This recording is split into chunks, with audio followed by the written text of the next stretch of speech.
got it onto his chest. Now can he lock those arms out above his head? Patrick Swayze's an expert at taking out the trash. How's a guy like you end up a bouncer? Just lucky, I guess. He's busting heads and breaking hearts in this knockout action adventure, Roadhouse. His toughness on that play. Now, this is also a good call. 3rd and 1. He had Charles open in 20 from the 22.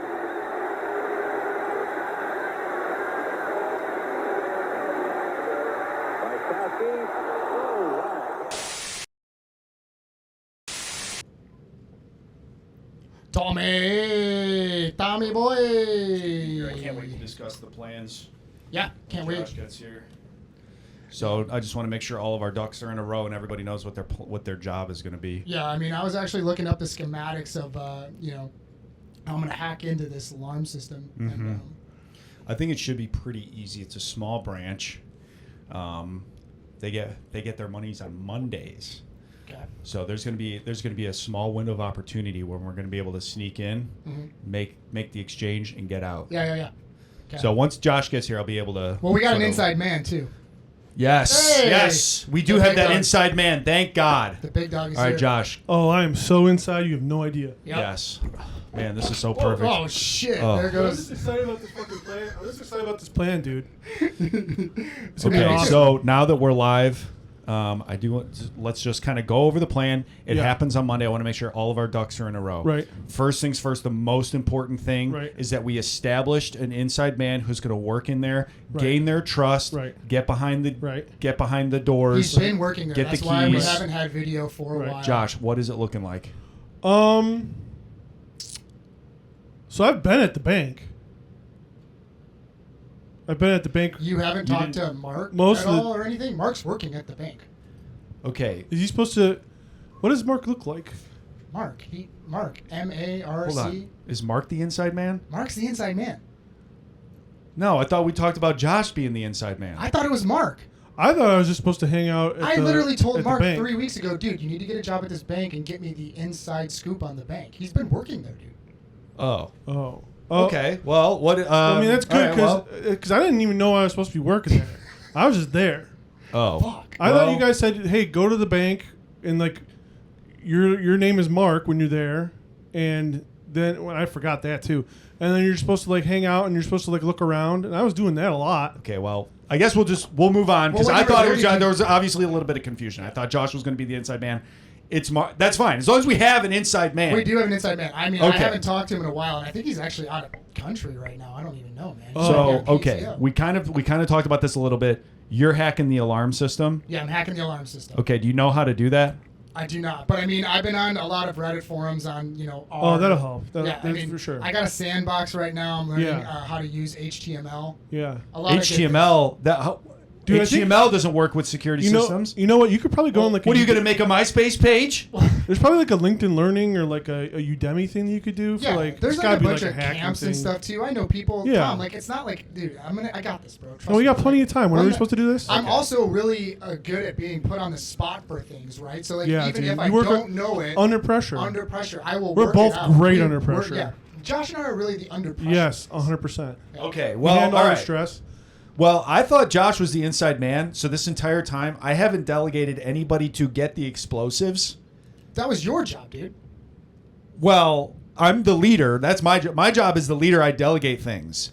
Yeah, but don't you remember that time we were all hanging out? I've and you were literally like, been "Look, growing I'm a gonna goatee get this the entire time because I explosions." thought I was the leader. I thought that was like an established thing. So that you're we just all like the assumed. delegator guy is what you're. It kind of feels like you're. Yes, I'm the gaslighter delegator. right I'm kind now of like the because- governor. I stand in the shadows. I'm like pulling a lot of strings. I'm doing this and that. I'm So- assigning you guys jobs. I understand you're the project manager, but like I said, I am just going to stick up for Josh and I right now Yeah, because thanks, you man. did say Yes. I will. You said, guys, I'm getting the explosives, and you said it really loud. You're like, I'm getting them, and we're like, all right. No, I said I'm getting explosive, as in I'm getting excited about Well, then how this are we, happening. I mean, that's Yeah, an yeah. easy mistake to make, because like what maybe I'm getting explosive. That's You know it's what, that's literally kinda what like- the kids say That all the happens time. A lot at work, you It does, misconstrue what yes. people are saying, right? And that's Well, why that stuff matters. you're And- reading emails, you're Yeah. you're looking at other Yeah. stuff. All right, so it's not really your Yeah. fault. But Okay, yeah. so well, Should've I guess clarified that. You are the leader. I guess we don't have explosives now. I mean, ultimately, when stuff does go wrong in projects, it like the reprimanding and stuff comes from the top down. So This is ultimately, I mean, if you did have a boss, Yeah. well, You don't. know I'm what? the Is it- delegator. You I'm know, the is it goatee the Mark guy. guy? Is the Mark guy the boss of this whole I mean, thing? Mark- No. Mark's the inside man. All Yeah, he does Mark's is the gather inside man. information. I mean, he could be he the gets boss to of know it, the too. different employees. Okay. Well, I'll start learning all the hacking stuff, I guess. No, he's the hacking guy. Yeah, I got the He's learning HTML HTML. right He's now. going to make a MySpace page and put 3 Days Grace in the back. I'm gonna Oh, actually okay. get the drop car too. Okay. Yeah. Yeah. All right. I can get that. All right. Thank Yeah. you. Yeah, Thank I'm gonna you. rent it from right. Enterprise. 'cause I Okay. get points. Well, don't rent the fucking drop car. But I get points when I rent from Enterprise, dude. I mean, you Where else am I definitely. gonna get it? I don't know how you to steal definitely a You car. didn't steal a car. I don't know how Okay. to fucking You need, do to, All that. right. you need to capitalize on those discounts and stuff and those free No, rebates. you don't need to 'Cause it capitalize on probably these has, like, an discounts. Not in this expiration. situation. I That think I doesn't get make a any triple sense. rating. If we don't use it and like before before the thing expires, the offer expires, they're like they're cool. Like you just contact customer service, you say, hey, Yeah. I had this, I totally spaced on the date. Can you give me like 7 extra? We're not days? going on Or vacation, guys. maybe- We're robbing a bank. Okay, but Tom, you know you That gotta actually think brings up about a these good things. point. what are you going to because- do? Bring it back? Well, unlimited miles. We're probably gonna drive it to, I'd say, Mexico, right? Now, yes, probably. Well, hold on. We didn't talk about So the how plan big- being that we were going to go all the way to Mexico. I I just thought we were going assumed to try we to were like going to Mexico. All we were going heist to wear guys go to masks. Yeah, you go to Mexico. you hang out. Eventually, after a couple of them, Yeah. I mean, the Heat guys do this shit all the time. They've done like 6 of these. Yeah, well, I They're still mean, around. yeah, but dude. And it wasn't until they started getting, eyes on them that they decided that it was time to go. Well, I mean, okay, so you They have houses, for Christ's sake. So I was supposed to be the Neil. Marsha's supposed to be the Chris. No. I'm the Neil. That's why And I said you I was were- growing out my goatee. And you were I supposed thought to be. I was gonna be more of like the Trejo or maybe the Nate. Actually. Oh yeah, you're definitely Yeah. more like Nate. Yeah, Nate, right? Dude, you Hey, brother. Dude, hell Yeah, yeah. right? You could grow the hair out. You Right? look so good. Yeah, at I was Nate. thinking about that. Yeah, I think So you. actually, I'm Wait, not even really a Nate, part of the isn't heist. that- I'm just kind Yeah. of the guy that sets Yeah, it Which up. one? yeah, Which yeah. one's Nate? Is that John Voight? Yeah, Yeah. it's John Boy. Yeah. He's the guy who gives them all the information. Yeah, Yeah, It's that's not what even I'm saying. there. Yeah, me and Josh are saying that's kind of like me. You know, like I'm the information. That's guy. No, Mark. you're not the information I'm guy. You're the plugged into hacker the guy. streets. And Well, you're okay, so he okay. those we'll clear it up. He's Nate. I'm Chris, and then you're Hank Azaria.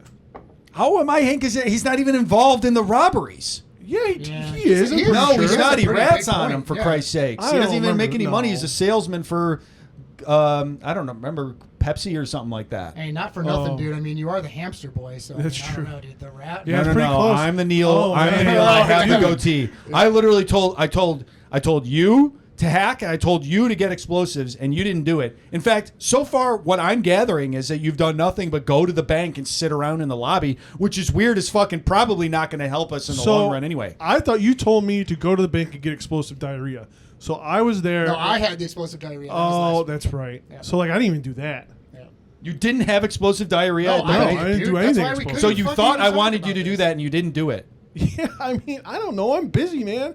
And like I We got got a lot distracted of on my shit phone. going Have on, you ever dude. played Balatro on your phone? Like on the phone? So I have it on Steam, on my Steam Deck, and I'm okay at it. I'm not like Yeah. great, but I got it on my phone, and then it gets really addicting because I just honestly, Tom, I promise you, I don't mean to be like forgetful. It's just like when I start playing this thing, hours. Yeah. Just so I I think know what I that's went. like. Yeah. So I think I went to the post office and I sat there and I was playing Balatro, and I just hung out because that's where you wanted me to go. So I just hung out there. Yeah. Because you wanted me to go. You said just go So inside. I'm just so Yeah. I went to forgive the me, forgive me, Yeah. just so I can summarize. Like sometimes I just get so I those can ads summarize for like what's those going games, on. dude. I get caught into that. I need to the one with the understand guy what's going going back on. and forth. Oh He's my like, shoot your god, I've thing. downloaded like 10 of them. So this entire time when we're planning, Yeah. when we're literally planning a bank heist, we have an inside man who Which I'm actually- excited about. who This is did get great. the job. Yeah, but actually, you know Yeah. what? I We think have a he guy actually- who's going I to saw on customize LinkedIn he people's got fired. MySpace Oh, pages He got fired. He and got make fired. and make websites from 2001, and you've done nothing but play Balatro. Yeah, but at the post office. We're not going to the post office. Then Why would I rob a post office? Dude, it's Christmas time. There's Yeah. tons Oh, of presents see, in that's there. what I thought you were. Again. Yeah, that's what I thought too. What am I, fucking Santa Claus? Well, you now know- I'm going to no, steal a bunch of presents. you were walking and do around- what with them? You were saying I'm a mean one. No, I'm a mean one. And In I said, defense Yeah, of- we're talking I'm a about- mean one. Like I'm a mean guy. I thought- I was I- trying to get into character for the goatee. Yeah. I thought this was gonna be like No, a no, Grinch no. thing. In defense of No, it's not a Josh, Grinch thing. No, I was in agreement too because I was Yeah. like, man, I'm like a bank is like a little bit too high of a watermark. Yeah, why for would we us do our right first now. one It's that our way? first one. Hold dude. on. So you The think we post just office put? makes We so just, much you more just think we sense. just put Mark at a bank to work there for what? To Well- build his Well, fucking credit? He needed a job. He did need a job. You yeah. think this was a support thing for Mark? Yeah, Hey, we thought helped so. him get the job. Yeah, I I thought we mean, were being nice. So you went to the bank and you just hung out, and then you also went to the post office. Well, we went there with Mark Yeah. while he was interviewing. He got the job. Then Josh and I went to the post Yeah. office. You were there too. Well, I just felt like I was going down for the ride. I was like, why not? I went to the post office. I got some Dunkin'. I went to the post office. I hung there's out a there White for a little Castle bit. over there. Right. Yeah. And then I got the White Castle from by the post office. I went to the bank, ate lunch, went back to the bank. That's how I got the diarrhea. And went back to the post office, and I just kind of like hung out. Did you have diarrhea at the post office at least? No, I'm actually been kind of backed up. It's it's kind of concerning. And Like, believe it or not, they won't let you use the bathroom. yeah, they won't. So No, I did. That's why I thought you were bluffing, and then I would know that you're actually a rat. But here's the thing: the post office I mean, is we government know who ran. They just got done with a anybody shutdown. else is. Their system No, is no. so easy to I'm hack not a into. hamster, you know that. Josh and Yeah. I got the schematics. We got everything Yep. we need to rob the post office. we got stamps. What's your plan for when we walk? It's easier to walk out with a bunch of cash than it is to walk out with a bunch of presents. No, you dude, understand what I'm here's the saying? thing, Tom. Also, what's the car that you rented from fucking Carvana or whatever? Well, it's a Toyota Camry. Yeah. How much do you Perfect. think we're going to be able to fit Perfect. into a Toyota Camry? I don't know. I mean, at least I don't know, dude. A couple got a boxes. trunk The space. trunk space is big. We're going to steal like $800 and worth and of the stuff. best thing is, when we're Maybe driving more. to Mexico, we're We not don't going to have know to what's worry in about any of the maintenance. boxes. Yeah, we don't know. It could be $5 Well, that's gonna be worth the of fun stuff. part. Yeah. Is like it'll literally be like Christmas Yeah, morning. it's literally gonna be we like don't the know what's Price in is there. Right. Yeah, we don't know. So what like it is. just imagine how fun that'll be, dude. It's exciting. We thought that was your whole thing. You're just like, you want us to have a good Christmas morning. Yeah. You just were like, hey, let's do this. Let's make something fun for We did talk about it, and we're like, Tom's kind of a wild card, but that's Yeah. why he's our leader, and that's why we Yes, trust him. You know, right. It seems weird, but We- it also we seems like a understood- good team building exercise. We figured like that's why Mark picked you to run this whole thing. Yeah, and he told us that. Well, too. Mark didn't pick me to run the That's thing. what I would That do. would kind That's of what I thought that would he kind did. of I mean, inherently how did you make Mark be like the leader, and he's not. I'm the I leader. thought why Then why why are you- we kicking up all of our earnings Yeah. to Mark? You shouldn't be kicking up That's not earnings what to he Mark. told That's us. the whole. That's what he told you. Yeah. I'm actually playing Balatro under his like ID, so he gets all my points and stuff. Yeah, Mark not specifically even told part me, of he's the like, heist. once you guys get all the loot from the post office, load it up into the Camry trunk, you're going to fence it all to me. I'm going to pawn it, and, you know, like, but it's, Well, what's the kickback for us? well, then? we're getting experience on heist. Yeah, we get- experience. It's not- This yeah. isn't World of Warcraft, guys. I'm putting my life experienced. on the We're line XP here. You need real life experience heisting, dude. We Yeah, can't right? just jump into the bank robbery, dude. Dude, we're not like criminals. Yeah, we don't know what we're doing. I don't know what you think We we can are. barely make a functioning podcast once a I'm week. not smart. I'm not cunning. I'm not attractive. I'm not all the stuff that Well, guys None of that us eat smell are. good. Give yourself some credit. Well, thanks. I mean, I was just trying to be humble because I think I fucked up some stuff, which I don't know what I actually did that I fucked up. You All did. right. Well, hey, at You least fucked up a lot. at this point, I mean, we can we're- all say we yeah. learned Or- something. I mean, I here. don't think We anybody's did. done anything We that they're learned- supposed to do. We learned that we need to do proper communication. I think we should get the like the group counselor from that Metallica documentary, some kind of monster. We should get that guy in. Yep. He'll end up probably wanting to help out with like the whole heist thing too, because he tried to play like songs on Saint Anger. Do you guys remember that? Yeah, I do. Yeah. Yeah, and he was cool. He was good. Like, let's bring him in here, and we'll get the next one. It's like next, start thinking about the next one. Let this play go. Start thinking about the next one. Yeah, it's okay. I Okay, mean, the we're just- damage hasn't been done yet. We haven't done anything illegal yet. So Right. we'll hold off. But do we tell Mark that he doesn't need to work there, or do we want to keep I him think he there, or kinda how do you want likes to? working there. Yeah, he might have gotten fired, He but did, yeah, I think he but did if he get fired. didn't, let's just have him keep working there. Yeah, why not? Well, I It's guess good it's good. It healthcare. is good Because- it is yeah. good for him. Yeah. And if he gets, maybe we could get jobs at the bank, which is all That would be nice. The benefits would be good. You know, if we all go, okay, here's the new 401k plan. match. Here's the new plan. okay. New plan. All right, If what's we the plan? all work at the bank, Mm-hmm. okay, when they give us our money for our paychecks, we could literally pool some of it together. And then play And then- put Belatra on all of our phones, In 20, and then we could play together as like a team. yes, that makes and then sense. in 20 or 30 years, Yeah. we'll just think about all the money we're going to have from the bank. Yeah, dude. We're literally siphoning Right. it. Yep. It's called a slow heist. Yeah. It's totally. And I'm gonna probably steal toilet paper from there too. Yeah. See, it's the little stuff like over that. Free time. coffee. You kind Stuff of you just steal from your spite. workplace. It's as out a- of spite. And we'll yeah. be civilians, and we'll get houses. Yeah. And like we'll own like yes. We'll kind of blend in with yeah, society. we'll go on vacation. Yes. We'll have Yeah. pontoon boats. We'll go to Whatever New else. Jersey on Yeah. vacation to Yeah. the beach. and it'll just be all this long. Yeah, it's a like, long, long. Yeah, it's a long heist. Long All the heist. peppermints you want, they got all Yes. kinds of Oh, balls of dude, them I'm and taking Those are everything. good. handfuls of Yeah. those. I'm Dude. taking handfuls of All right. those. Well, I like the new idea. I think that's a good I idea. think that it's Good. more realistic. You're right, Um, guys. I think I Hey, overshot you know a little what? bit. I'm We'll sorry. we'll just run this by Mark and see what he says and go from there. All right, cool. Okay. What do you guys think about jamming some fucking goddamn heavy metal right now? All Fucking right, let's A, kick it motherfucker. off, baby.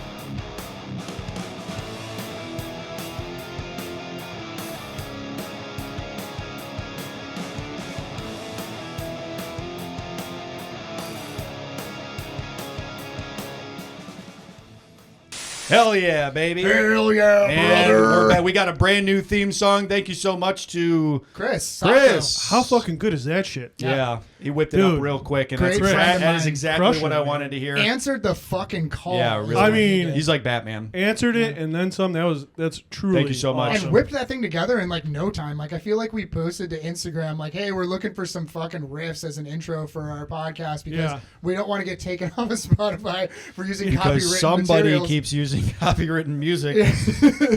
Never gotten You know what the good busted thing? The good thing about having Never will. The good thing about having no audience is that we do have the freedom to use copywritten Yeah. music for Yeah, now. yeah. We will. I mean, the goal It's called and the the free use dream. law. The dream is that we get big enough to get sued. Yeah.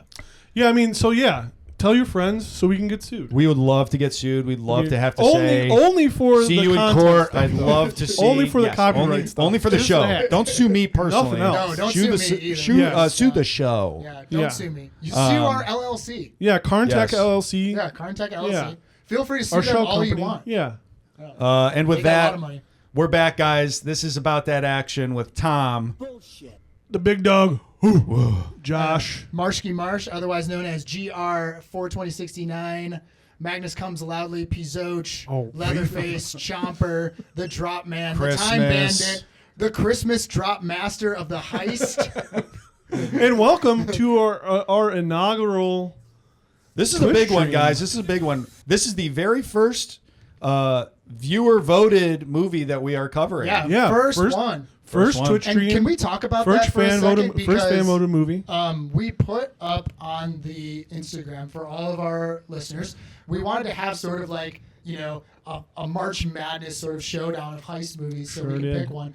And you know, like a lot of us thought that Heat was going to end up winning, which it did, right? It was the number one Right. seed overall. But there was actually some surprises there There's- where I actually yeah. thought Set It Off had a good chance to kind of win the listener. It did. I've vote. never even heard of that. It came really close. It tied with Ocean's 11, and then it went into double overtime with Ocean's 11, and then they tied again. So I actually ultimately had to roll the almighty D20 dice to decide who won. So Ocean's 11 ended up winning, and then Heat took it from there.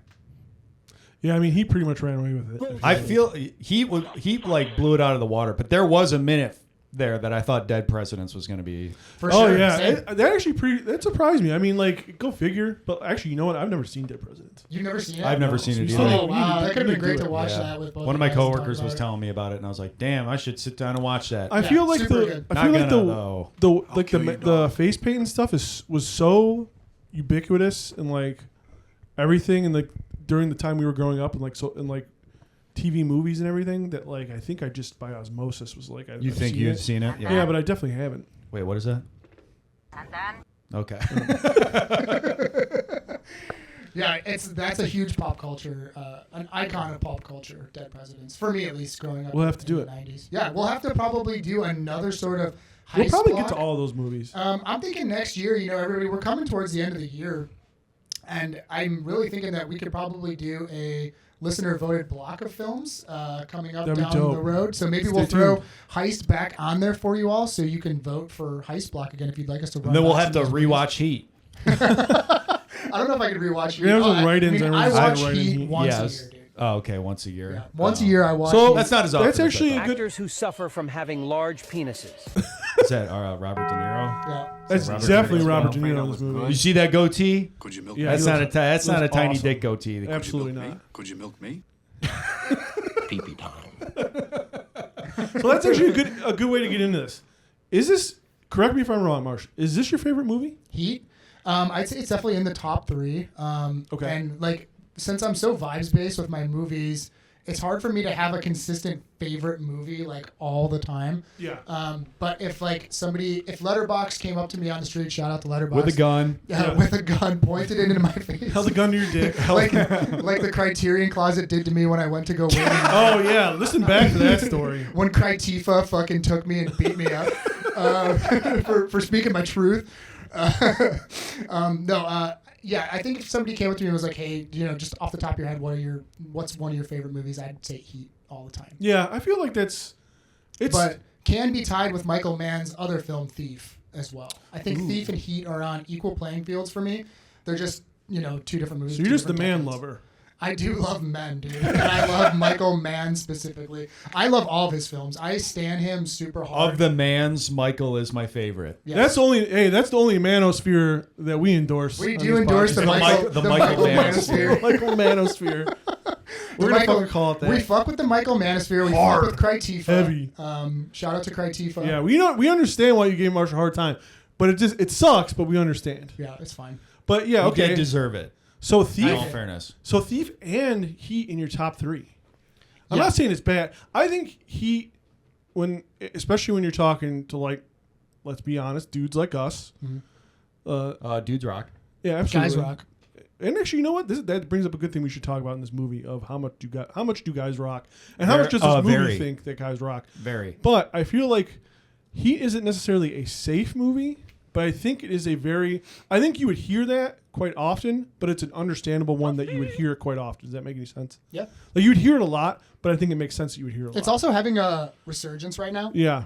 Well, Big because it was renaissance. 2 days Heat ago. is really hot right now. It was actually Heat is hot. it just celebrated its 30-year anniversary on Monday. That's fantastic. Yeah.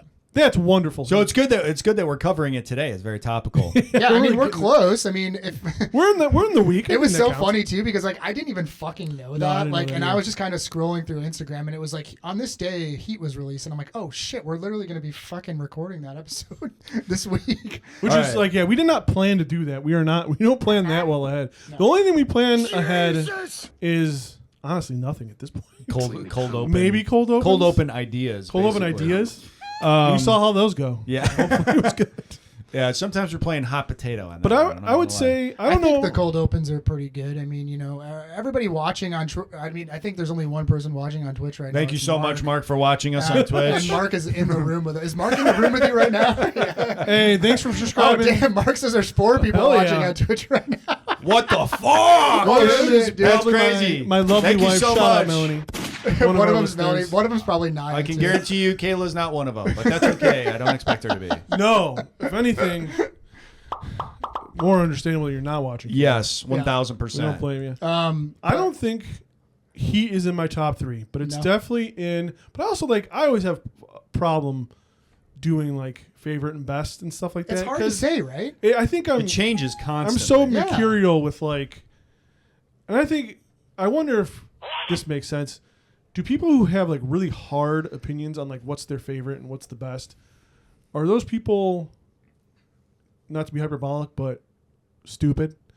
Like, is that a misguided way to watch movies where you're just like, I have one really hard movie where it's like, this is my favorite I think movie. people are ride or die for certain things, like the way fandom is with anything. Yeah. I often contemplate what you're saying right now, but I think about this with like food all the time. Yeah. Because like, or like food or music or, you know, like everybody on if you've listened to the podcast long enough knows that I am a grindcore contrarian troll. Sure I are. listen to garbage music, but I also listen to good music too. But the same way, I feel the same way Hey, about you guys movies want to hear something? and food, right? Like Yeah. you can go to the highest level of Michelin rated restaurant and enjoy a good meal. You But just I can wanna- also go get Hey guys, taco. real talk. I haven't been recording this entire time. Are you fucking kidding me? Oh my No, god. but the good news is that it's on Twitch. The good Oh, news is okay, that we are okay, recording cool. this live. Woo! Actually, I wonder if it's recording. It should be recording the audio too. So Yeah, right. Yeah, it's we- kind of the same. we should be good. So okay, we're just gonna restart just the the from audio. the Probably music. From the actually music. due for a clap anyway, Mark. I'm not sure. Mark's over there kind of like moderating the chat right now, making sure nobody's calling us losers, making sure nobody's are calling us fucking losers. freaks. Mark, should we hit you with Feel free to a call us young hot losers. clap right now? Hell yeah. And we're back. All right. And we're back. All right. Anyway, so I totally forgot to press record, so I'm going to have to do another intro, and this is what's going to end up going up on Spotify. Welcome back, everybody. But if you caught it on Twitch, we are doing Twitch streams now. If you can caught believe it on Twitch, we just freeform improv that for like a solid fucking 6 Man, that minutes at fucking least. sucks. I did not get that audio. Wow, that Did really you get sucks. the cold open? I mean, No, technically I you didn't. got the Oh, brother. audio because I'm recording it. Hopefully this recording goes through. Otherwise, it's going to be on Twitch. We'll for figure life, it but out. I we'll mean, no figure big it deal. out. It happens. Yeah. Dude, Well, we're- the audio, we can probably If we have extract the the video, audio. that's That's fine. fine. We Yeah. do a lot of crazy DIY things Dude, here. we're Man. We do nuts. things kind of the hard way, you know. So we do. we'll isolate this audio in one Yeah. way or another. We like We'll get it. adversity, so we want to make it the hardest possible way we can do Yeah. anything. If anything, we'll be like, Mark, you have to take the SD card, remove all the video, and just scrape the audio. Yeah, I'm real sorry about that. Anyway, No, you're so fine, man. we'll just It's all read. good. This is about that So if action. you- We won't do intros. What we will do though is talk about Heat. We're excited. Which You is know, the this is our movie. first live stream. We got a new set right now that's, all been put up. Oh, we that's got awesome, bright brother. lights right in our face. You know, you guys, you watch like the TikTok influencers and they got like the ring lights. We literally have one right Ring there. light You right can't see behind you. it, You but they're can't see it. bright as Eventually, fuck. what we should do is all the cold opens should always be should never be recorded on audio. Yeah. And you have to actually watch the video or watch the live stream to see That the ain't a cold bad opens. idea. And That's for- not a bad idea, and it covers my very, very massive fuck up just now. Hey, it's all good. This fits in with the movie we're covering, right? Yes. Which is Heat. It's a procedural, right? And There's it really a- goes to show it's why really- I could never be a bank robber, because I can't even do the most simple thing. But we It's can really also incredible. this is a procedural of how a podcast is created. A DIY podcast of 3 middle-aged white guys that love action. It's never, movies. folks. It's never been done before. Hold on, wait. This is. You're never gonna believe what these guys are gonna say. We're the first ones ever. Yeah. We're groundbreaking. Yeah, this is the We're also, pioneers. Can you guys believe we're doing a podcast? on Here's the what movie I'm thinking. Heat Here's what I'm right thinking. now? Here's what I'm thinking. If Which is I'm what on we Twitch, try to avoid. I'm streaming on, or I'm scrolling through Twitch. I'm scrolling through. I'm seeing like Yeah. whatever cat ear gamer girl, Yeah. gamer girl, Yep. dumb broccoli haired 21-year-old, and then it's like what 3 middle-aged white guys Talking about heat. on a podcast right. talking about Heat. Yeah. I gotta Snapchat chat all my friends. Yeah. Yes. I have to I have to get on my Discord and be Excuse like, guys, me, Mr. President. I think we have the next big show. Get him on there. Hey, you know what? We're not the only 3 middle-aged white guys, but we are the 3 middle-aged. That's white true. fuckers, We're if the you best. Know what I mean? We're the dude. best there 3. is If when it anything- comes to if not anything- pressing record. And when if you're you supposed got a to. fucking problem with that, I will shoot on you and I will fight you. And if you want to come fight Tom or I, just fucking Well, send us a DM. You depending- can fight me anytime. Depending, if you have very little experience, I'll fight you. If you have a lot of experience, I'm going to go ahead and If hot you have potato a that lot over of to Marge. experience, I will still fight you. Even if you beat me up, I will still fight you. I'm See, just gonna I put it out respect there. that. I respect, and that's why he's the wild card. He's kind of like the Wayne Grow of the group. I do Yeah. consider myself the Wayne Grow of the group, kind of in a weird way. It's probably because the stomach tattoo he has. Oh, come on. show the camera. I'm kidding. That's one for the real heads that have watched the movie. I'll say that much. That's fucked up. Oh, Okay, sorry. so I love selling you down the river. yeah, thanks, Tom. I it's like appreciate that's that. in the canon of the podcast. Yeah. Is I can't believe is this Tom fucking, specifically all right, like but I am nothing besides, besides Those the fucking fucked up reoccurring bit we do, I'm not gonna whatever. If you listen to this long enough, you know what it is. But I will say there is coffee over there, and my coffee mug is empty. And fucking Mark has done this to me now. Unbelievable, twice, dude. Is it empty? It's this fucking is empty. This is disgusting. My god damn it, Mark does dude. nothing for the show at all. He Fucking- does nothing for the show. I hope you got Fill yourself. that fucking up. It's dude. supposed to be every couple minutes you're supposed to come by. We talked about this. I hope you got your self eval in before this because you have a big thing. You to put got on there. a big And you're meeting. a fucked big thing because we're the talking bank about. fucking fired your ass. Yeah, right, dude, thanks, you're man. done. Thank you, Mark. You're the best. No, dude. Mark, you're the All right, best. for man. real. Thank I was you. feeling a little. You work chat so my- hard for us. Yeah, I mean we Like, pay you we pay literally- you good. And Mark, we pay you well, dude. we do pay you pretty well. We made you that Christmas Yeah. bonus episode where we Absolutely. covered Kill Bill. That was Your- just that for was you. Mark's request. All right. Well, So like, okay, you're welcome. I To hope get- it was worth it. I hope the Jizzy Jism bit was worth it. Waiting 3 hours for Don't that. listen to it all in one place, Mark.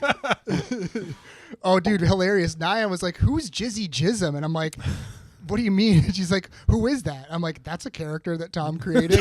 That's based on Casey Kasem." And she's like, "Who's Casey Kasem?" And I'm like, "Well, then you're not okay, going to well, understand yeah. the That's not gonna be reference." funny. I would like. I don't know how That many is a really deep cut. people though. got to know. Is who Casey Kasem a is. deep cut? Chat. Let us know if Casey Kasem. Yeah, is Chad. deep Can you go absolutely. ahead and hit up the chat? The Yeah. chat. I don't know and if say Casey Kasem is a Kasem- deep cut. Is- deep I cut. was I like, mean, he's- wasn't he I Shaggy? don't know if in Casey Kasem is Scooby-Doo? deep I cut. never listened to him, right? Like on the radio, but No. I know his voice. I know literally who he only is. know who he is because of Frank Caliendo I mean, yeah, but that's a. I think like and Bill. he was a Hader. reference. He was like a reference for in other Yes. stuff. I don't He's think just such an Yeah, easy didn't he do impression. the Hanna Like- Barbera voiceover? he did Shaggy, Yeah, he did Shaggy. He was Scooby-Doo. Shaggy's Yeah. voice. Oh wow, okay, I didn't know Yeah. that. and I'm sure they like made fun of him on The Simpsons and stuff. Like even if not directly. Like, Yeah. it's just like he Oh was yeah, a- no, he had to be a part of the Radioactive Man and Yeah. Fall Out Boy episode. and like he's in Ghostbusters. I'm pretty sure his voice is in Ghostbusters. I'm pretty sure. Really? Yeah, Interesting. I think so. That is interesting. Oh, Chat yeah, was he is. Chat was He's on Casey he's on Kasem in the radio. Ghostbusters. He's like the boys, and Tom does the better. Fucking Yeah, Casey. Why am I even trying? It's like right talking now? about like they busted ghosts in a nightclub and then they like dance with like the hot Yeah. ladies there. And then Dan Aykroyd busted in a ghost's mouth, dude. Oh, Hey, my favorite part of Ghostbusters isn't all the funny jokes. It's when Dan Aykroyd gets a fucking ghost. The slop job. Yeah, we've talked about this. We've talked about that. That's I mean, I can canon talk for He about the shot movie. the damn ectoplasm. I can't remember what reference we were. I don't know why we were talking about I mean, that. I'll Why did fit that it into come up? anything. I don't know. Did we ever That's what cover he a said to the ghost ghost. movie? No, we haven't covered it. No, it might have been just like scenes that didn't fit with or scenes something that I like like a lot. Scenes that I've watched That I on watch repeat. over and over. I just imagine what that ghost would have looked like. Scenes How that incredible YouTube. that must have Whenever been. I pull up the YouTube app, it says "Watch Again" with a big question mark. It's just And Josh's Five- mouse is just hovering over the video. No, not today. I must I wait. can't do it again. I'm building up a tolerance to Dan Aykroyd. So we were talking about Heat just being a favorite. Speaking of three, middle-aged straight white guys, Hell yeah. being a favorite movie of that age demographic, Heat. Yeah. Um, This is also a big like bro cinema movie too. It but is. Oh, I- 1,000%. I mean, the whole movie is literally about like live and die for your bros. yeah, and just It like is, but there's maleness. a lot of subtext in there. No, it is, This and I do movie want to is get high into these cinema. things. How do we want to go about doing this episode? Do we want to do a play-by-play or just talk about the things we really liked? And I think we can do a play-by-play, and I have enough notes that'll kind of take us from start Yeah. to finish, and then you guys can just interject whenever you want. And I if got that's I got cool. some like research notes and stuff, so we can. Yeah, pepper I got that some in. research stuff too. But I mean, this movie starts out Heat. Warner Brothers presents. Hell yeah. And I wanted to Nice, dude, say that's fucked up. the ethereal music and the introduction, the font of the intros, like Al Pacino, Yeah. Robert De Niro, Heat, the font and the music playing, Yeah. like as the train is coming in, that got me moshing, dude. Like I was moshing hard. At It's so font. simple, And yeah. music that might as well just be Bjork or like Enya or something, but it's so simple you and going. so effective. It got me going super hard. Weirdly, especially if you not weirdly, but like if you've seen it before too, like it's about to like get, especially that first like the opening scene. Yeah. Like you know it's about to happen. You're like, oh fuck yes, dude. Yeah. Like hit me with the train. Like I that's gonna mean, be awesome. the opening portion when they're kind of getting getting Yeah. together for the heist. Yeah. It covers it scratches that itch of like team building. Oh, yeah. Like I'm building a team. Who's Gearing this up. guy? Who's that guy? Yeah. It's like, very Reservoir Dogsy in the sense of like it is obviously they all know each other, but nobody knows who Waingro is, right? Yeah, He's nobody a No, knows who he that's is like yet. you very quickly kind of get an idea that because he hops in. So you see Neil going in, getting the ambulance, whatever, right? And then I think the next part is you see Tom Sizemore Chirito picking up Waingro. Yeah, Waingro like is at like a taqueria and he's like, "Hey man, fill this up for me Yeah, one and more this time." bails. He like comes out of the shitter and he has Yeah, like a empty dickhead. cup. And he's Just a like, fucking "Hey, king fill this up for dickhead. me one more time, and then he just bails as they're filling it up for him. Just And just a small thing that he does that's like a shitty. So thing many to do. little he details kicks off of about just him him. being like disrespectful. sucks. It's Well, he like, kicks nah. off and like you He's just already the worst fucking guy. hate him, dude. He's so Like, he's so bad. He's the guy you meet that just won't shut the fuck up, that is like talking about Yes. random stuff, and you're like, all right, man, just shut the fuck up. And like, we talked about how dismissive Michael Chirito's yeah. character is of Waingro right away. But this rewatch, I was like, yeah, that just cements that like they fucking hate his guts already. They don't know him, and they don't even what want does to he be say? working He's like, with you him. talk too much or something. He's like, why don't you shut up there, Slick? yeah, quit talking slick. And then like Quit Waingro like talking, takes Slick. his glasses off to look all badass, and like they're at a red light, and Chirito just kind of like looks to him like that. Like, And like ignores him Tom because like this Sizemore guy just like with Waingro the look means he gives, nothing to yeah, him. he means nothing to him. He's meaningless. He's like, I'll fucking kill you in this fucking tow truck right now. And it's also like this goes to show like how stupid fucking Waingro is. He gets in the car, like he gets in the truck, and like I'm sure he has had to have heard from whoever signed him up for this, like Nate or whoever, like he has to know like Macaulay's rep, like the crew's rep. He has to know that. Yeah, because they're talked about in the heist not that he circles, cares, the right. underground. It has to be. And like he automatically gets in the truck and he's automatically like, so you guys pull a lot of these jobs together, huh? And like, man, if this goes well, I sure could do me another one of these. And it's like he just all the wrong stuff that you want to say to Yeah. these type of people. Right. And Tom Sizemore's just like, fuck you. And he tries to mean mug him so bad, like I'm gonna kill you. Yeah. And it just gives him nothing. Yeah. Which has to feel awful for a Yeah. complete loser like Like it's Waingro. very emasculating, and like if we're looking at this movie like in a procedural way too, like this is kind of like Waingro's job interview for the Yeah. crew, and he just totally fucking Biffs biffs it it in every way so hard. from the start. Like if from the Yeah. start he's annoying, Michael's like, I don't want to fucking deal with you, dude. Like let's just do this thing, and then he fucks up the end. He ends up. It's crazy too because Waingro's character, like. I think a lot of people, if you haven't watched this movie maybe as many times as I have, or if you haven't watched it recently, you kind of forget that everything in this movie revolves around Waingro. It does. Everything keeps happening Annoyingly, because on of purpose, Waingro. though. Yes, and it's crazy. Like It's on purpose, but annoying. He's like that he is he's so just an much in agent of everything. chaos. He is. He's like he's a Joker type character. Like 1000%. and which obviously like this movie, like I don't know if Christopher Nolan directly said it, but like this has a lot. This definitely influenced like the Dark Knight. Yeah, stuff. he's So, like, admitted that this movie is a Yeah. huge influence. But- On it. And I mean, like in the Dark Knight bank robbery heist introductory scene, like I mean, it's, come on. it's his homage to Heat. We talked about homages with Quentin Tarantino on the last episode. Like Christopher Nolan's clearly playing an excellent homage, and he even has the same actor who plays Van Zant as like Oh, the yeah, bank that's right. manager Oh, in that that's movie. right. Yeah. Yeah, so So like a he little, dies little in that Easter egg too. right there. Waingro's fucking annoying, but then after that you start to see, okay, it becomes very clear that all these guys are in this bank robbery, in this heist crew, and you start to see this plan unfold of like how they're gonna knock over their next score, and it's just the precision of like how everything just like all the dominoes fall is so satisfying to see them like execute this heist. It is just I maybe I'm not the first person who ever came out with this, but I have I like the genre of movie. It's just men being good at their jobs movie. Yeah, And this is maybe the number one men being good at their jobs movie. yeah, Yeah. Just like the type of movie that dads love, because there's just a guy that they can identify with that is at the peak of their field, is like just you can't fuck with him because he's the best at what he does. He's the best. Yeah, he's the best. And like this right away establishes that these guys, even if you don't know anything about these guys, other than that they're like, but they're so clean, calculated, and coordinated, and like all the little details of it. Like we're talking about Waingro, and like one thing I noticed in this time around is that when they pull all of they knock over the armored truck with the tow truck or whatever, right? Like the wrecking truck. awesome scene. So cool. Knocks it over. They come in with the explosives that you see Chris buy, like in the montage. They blow the doors, and they're just moving so like a military unit, just Yeah. like so methodically. They blow the doors. They pull the guys out, and you see everybody except for Waingro has like a rifle. And Yeah, Waingro Waingro has just a has pistol. a pistol. Yeah. Yeah. And again, subtle storytelling, subtle visual storytelling of like either they think he's a moron, so they don't give him one, or they at least don't trust him, so he has to prove himself, and they give him a pistol. Yeah, And I mean, and it's so funny when it's not. I don't know if it's funny, but like they pull out all the guys, and the dude's staring at Waingro, and Waingro's like, just like, you want to fuck with me? yeah. And He's like creating a scenario in his head that Yes, doesn't exist, so he psychopath. can justify killing the armored truck. Yeah, the armored officer. truck, the They're not Brinks cops. guy. They're something else. Yeah. and he's and Sizemore goes, "Hey, Slick, you see that shit coming out of their ears? Yeah, like they can't hear fucking you hear you because their ears just got exploded again. Meticulous detail. Their ears got exploded. Their eardrums burst when the fucking explosives go off, and then they get what they're getting.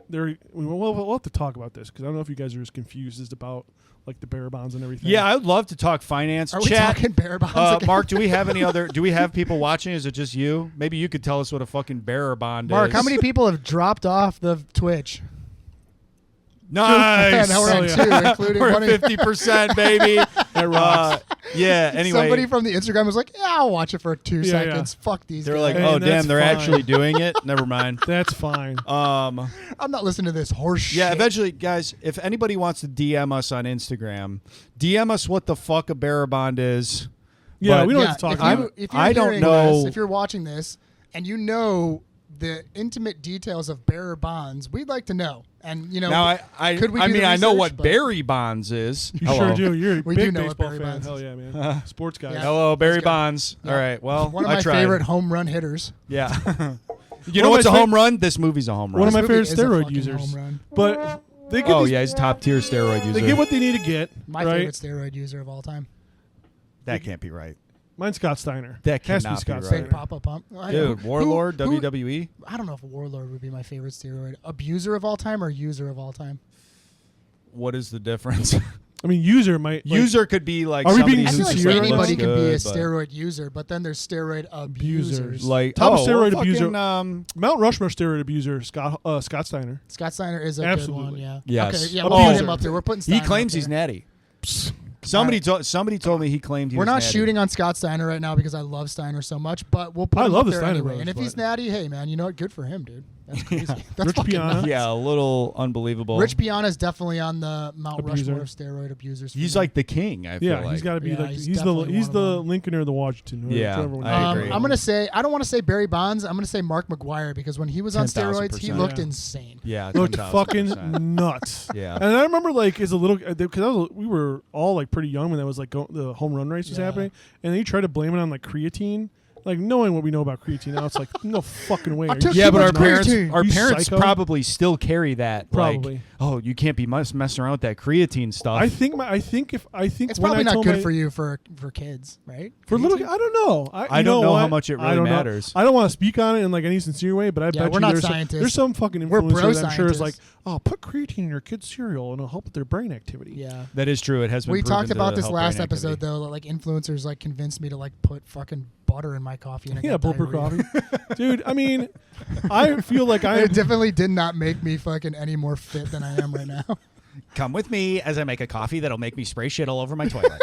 just taking one This is step a and be great like, way be to right lose back. 5 pounds before the summertime. Get ready with me as I have to wear a diaper after drinking this coffee. First, I drink my butter coffee and then I spray shit out of my ass violently for 3 minutes. Look Then at the I go beans to I'm the using, gym. extra oily, dude.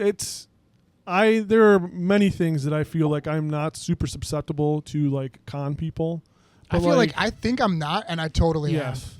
To being conned or conning am. To other being people? con. Oh, to conning people. Is that what you were saying? Yeah, no, to being con. Oh, being I'm conned, susceptible okay. to being Oh, conned. dude, I'm being. Yeah, and the problem with AI is like the ads are going to become so Yeah. specific to you. Yeah. It'll be like, imagine this. It's a Tuesday and it's May 5th and you just did this, this, and this and you ate at this place. Now you feel sick when you're on your way home Yeah. and you just passed Taquerita and you're like, what the fuck? I was sick on May 5th. You know what I mean? And then you're gonna buy if you're Plus, selling they know so much data about you. Where it's Exactly. like, it's like it's like logged me buying Uber Eats like every Friday at 5 p.m. for like 10 years, and it's like, aren't you hungry right now for a quesadilla? And I'm like, fuck, Fucking I am. kind of am, dude.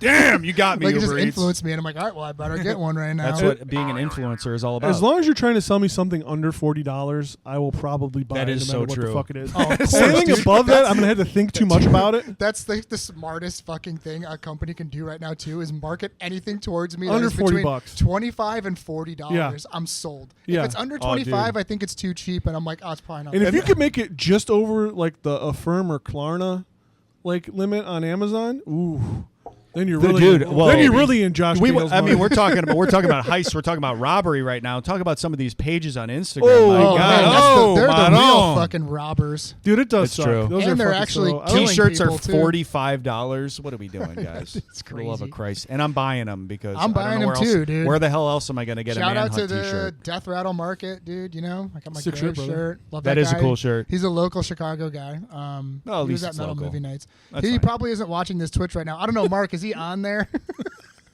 Mark, is it just you now? Mark, is anybody else on there?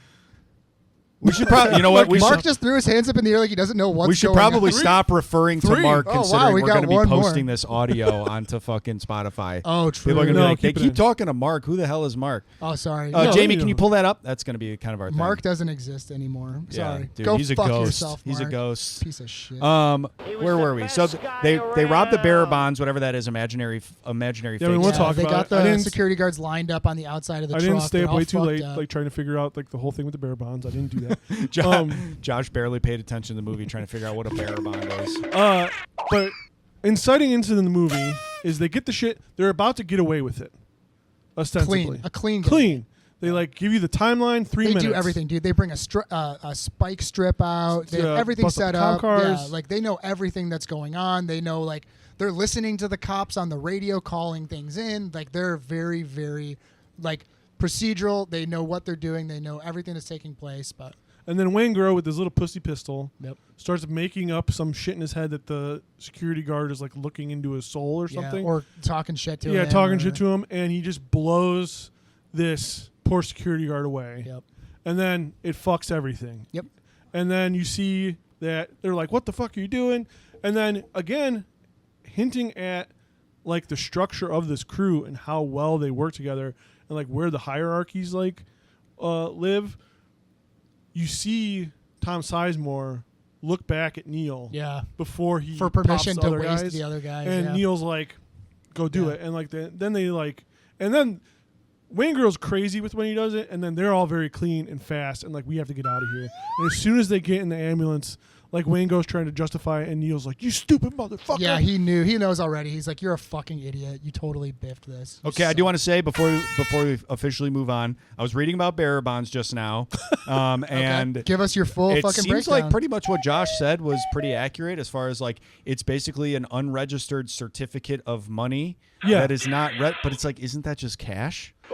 Yeah, but like, see, this is just gonna get me into what I stayed up way too late looking into. Okay. Is that like the reason someone like Van Zant they don't use bearer bonds anymore really because of stuff like they lay out in the movie. because of heists. Right. Yeah. And it's like because bearer bonds aren't traceable at all, and you can move large sums of money in a very small package, which none of us have here. Oh, so it's Like- like big dollars. Yeah, because like if you think about the heist at the end where they have those like huge like duffel bags full Yeah. of cash, you could move all that cash in a bearer bond, and there's no way to track it until someone cashes the bearer bond. But by that time, like whoever's gonna buy it from Nate is going to use it to like make a drug deal or like buy some counterfeit goods and be like, hey, here's $1 million in bearer bonds, and then they're gonna take and be like, oh, okay, I have bearer bonds, and like I can. And then eventually it's going to make its way back to someone like Van Zant, because then what you want to do is like you're going to deposit it into like an account or something like that. So like it's just money laundering at the end of the day. Okay. It's just money laundering. Okay. It's a way to clean your cash because it's just easy. It makes it easy. It makes it really hard to trace. Obviously there's risk and stuff, but yes. I mean, I think I am the and then guy in this show. Yeah, definitely. This is the only time I get to talk to people about stuff that I care about, besides annoying Melanie. So like, I'm sorry. No, it's okay. I'm sorry. That's enough of the If you bearer didn't- bonds. If you didn't want to fucking know, we shouldn't have watched the fucking movie. And It's we're true. gonna cut off Josh's finance corner. We've been doing a little bit of best friend Jesus. All right. Back. So, how far ahead would I be skipping if we talked about the diner scene? The diner scene between Al Not too Pacino much. and Robert De Niro. No. The diner scene where they take Wayne Grow. Oh, and no, they're gonna you're- kill no, him. that's fine. It's like right there, that's, right? That's one of the best parts about this movie is that I mean, obviously we're going to kind of go a little bit beat for beat. We'll skip around a little bit, but I want to talk about a couple of things. The intro heist that we're kind of just talking over right now, it's so well edited. Yeah. And the music, like in a lot of movies, they use a lot of different sort of things to sort of build up an anxiety. Yeah, or- like music, the yeah. editing, and the like, music and the editing and the cinematography. Yeah, in this sort of like tight shots, like zoom in. first heist that you get is so expertly done. All the the music leading up to the tow truck crashing into the armored truck. And I did also want to talk about the costume choice for this first heist scene. Oh, and it how rocks. iconic it is. The hockey mask. You know, the hockey masks and just the mechanic coveralls, right? They look fucking awesome. It looks incredible. See, that's another thing. So this movie is a very dudes rock movie, and we will obviously be discussing what that means entirely. But one thing that makes it a dudes rock movie is the uniforms. well, it's a part of the Dudes- gear. Dudes up there. love uniforms. Uniforms- I love the thought of putting on all of us are ganged up wearing a uniform, and we're all gonna commit a heist. See, that's fucking cool. If you were yeah, I don't know, man, just show up with a whatever, it cover would your be face. lame. No. We're not doing that. We're not doing that. It We're just all adds showed up another- as the guys from Slipknot, and we're robbing the bank as the guys from 100%. Slipknot. It adds another layer of perfection, Yes. or Yes, professionalism. yes, Yes. 100%. Yeah. Uniformity. Yeah, and De Niro and we're not going to get to that scene right now, but when he's talking to Detective Hannah and he's like, "Do you see me robbing liquor stores with Born to Lose tattooed on my Yes. chest?" He's Right. there's a difference in criminal, right? And It's all intentional. yeah, these criminals are professional criminals on a level that just is not going to exist with somebody that's snatching your purse. And Yes. these professional criminals, during this first heist, obviously get the attention of the police, and we meet the main dual protagonist antagonist in the movie. Wherever you fall on when you're watching it. It's hard to say, right? Who's the good guy and who's the bad guy. I in this actually, movie. as we get on, I had a different experience where I think I kind of flipped sides in this watch, but we get introduced to Vincent Hanna, played by Al Pacino. Detective Hannah. Wow. So this dude, What a powerhouse. It's a crazy performance because it's like I think the first time I watched this honestly was probably with my brother, and we were watching it because I don't know if this is post whatchamacallit, Scent of a Woman or whatever, where he goes like fucking nuts and wins the best actor, and like he's like, well, I'm just gonna act like this in every movie for the rest of the time. Yeah, he kind of turns it up to 11. Yeah, and, he kind of does this a thing. character. Right. He does a really high energy, Caricature. the yelling stuff, like. He's kind of like a caricature of himself. You get killed walking your doggy. He kind of kicks it up in this one a little bit, huh? Yeah, 1,000%. I mean, like, and he says, like, when you look at the research and stuff, when you look at the notes for the stuff, is that it's been said in multiple places that he was at least playing it as a guy that was, he calls it chipping cocaine. Oh yeah. So Well this guy talked has, about, like, a well Coke spoon of, documented. like, Yeah. taking It was little bumps every removed now that and he's then. like, slipping into the evidence room and like grabbing Yeah. some fucking yayo and hitting it every He once says in a while. he said it would have been too obvious to actually put in the movie, but that's the vibe he was going for, But and I guess Michael Mann was going for. It makes That a lot makes of sense. sense. But it makes a lot watching of it. sense. Like He's a lot like of the he's up decisions for he has, he's yeah. up for fucking potentially days on end. He's 55, Yes. 2 years old in the movie. I mean, he's probably tired. You know what I mean? So it's like you got to get a little bit of something. older to fucking middle-aged get you man. jacked Yeah. up. And like he's on the scene, and again, you see the heist, you see De Niro's crew. They are just like precision. They're just clockwork, and you see the same sort of precision with Hannah, but not in like obviously not in the heist way. But he is just immediately when he is on the scene, he is the master of that whole crime scene. Yeah, it's crazy. He's the conductor of everything. He knows exactly what's happening. His line reads here are like, there's a lot of movies where you watch somebody and you're like, man, this person is really convincing me that they're this person. And Al Pacino's portrayal of Detective Vincent Hanna in a lot of scenes in this movie, but specifically this scene where he's going over the murder, or I can't think they call it like robbery homicide. Yeah. Right? The robbery homicide, sort of scene. Him going through every single thing in that crime scene. Yeah. I'm like, dude, I feel like I'm in the TV and I'm in the world and I'm just like You're a watching- ghost and like just watching this happen in real life. Like, You're it the was broken so TV guy. convincing. Yeah, it was I was the broken TV schizophrenic guy, TV man. And like, but he is so good. Like, I think first time I saw this was probably because I heard he's insane in this, and like he's like It did become a meme. Yeah, it became a meme of like Yeah. this is like bad acting, which it's not. Unfortunately, yeah, it's not. There are some crazy line reads, and we'll get to it. This is like a perfect movie, but not a flawless movie. There are things that make it better that are kind of like, okay, that's a little, but he sets up the foil of like, this is the cop we're dealing with. He's just as smart as these guys. And if now, not smarter. If not smarter. So now the game is on. Like these guys who never fucked up, and the heat is on. The heat's on to them. Yep. And then it goes from there. So like, he's like, we got professionals. He says something funny to like the beat cop who's there. Is like, are we taking this? Or you guys? He's like, do you see like fucking TVs in the back of a van? No, of course we're taking this. Yeah. Like, Is like bringing another layer to the professionalism too. That like Yeah. Robert De Niro talks about later in the movie. He's like, I don't have a Born to Lose tattoo on my chest. I'm not robbing a liquor store. Detective Vincent Hanna's like, he's like, hey man, this isn't gangbangers that robbed a bunch of TVs. Right, Like, exactly, he's like, that's what we're it is. taking this. Yeah. Is Vincent Hanna? Is he homicide or is he robbery? major crime. So I think it's like anything that falls within. I think that's like, don't quote me, but I think that's an over like the macro kind of unit. So like anything that he deems I see. like his So unit's it's a gonna little take. vague, but So I yeah. think it's stuff that like encompasses everything. Yeah. Yeah. It's the Los Angeles Mostly probably Major Crimes murders. Division. Okay. So like, because I mean, like they get on Wayne Girl because he like kills that sex worker like later on. That's like the fourth one he's killed, and that's like that falls under major crimes. Yep. So where do we go now? So like, okay, the diner scene that you wanted to jump Yeah, to. we're and then kind we of spent yeah. 15 minutes we're with. back to the we're at the diner scene, and we kind of actually get a lot of procedural stuff. I'm sorry, I'm skipping a little bit farther ahead. I'm sorry, everybody. I'm like, You can not skip looking at my ahead. notes, right? It's going to be a But long no, episode. we're Yeah, at the strap diner. in. We're at the Yeah. diner scene right now. Where Neil McCauley and Chris and Michael Torito and Wayne Grow are all sitting at a table. And in the booth, when you first see them, it's Wayne Grow, Val fuck Kilmer. yourself. So it's like I'm Wayne Grow, Dr. Phil. Marsh's Val Kilmer, Hell Chris, yeah. I've always considered Christian myself Hairless. the Val Kilmer. I of the mean, me podcast. too. Well, I don't know about it. and then Tom we kind of talked about you being Wayne. is basically like Tom Sizemore. Yeah. And like they're sitting there, you see him, and then Tom Sizemore gets up and sits like by the counter because there's like a diner counter, Yeah. and Chris stays put, and then Waingro has an open seat by him, and then you see again like the steadiness and like the patience of like the shot, the way the scene is shot. It doesn't move. It's just on these guys, and De Niro comes walking in through like the far door behind Val Kilmer. And Michael's there, just menacing, just sitting there like something fucked up's about to happen. It's like he's sitting It's there. crazy.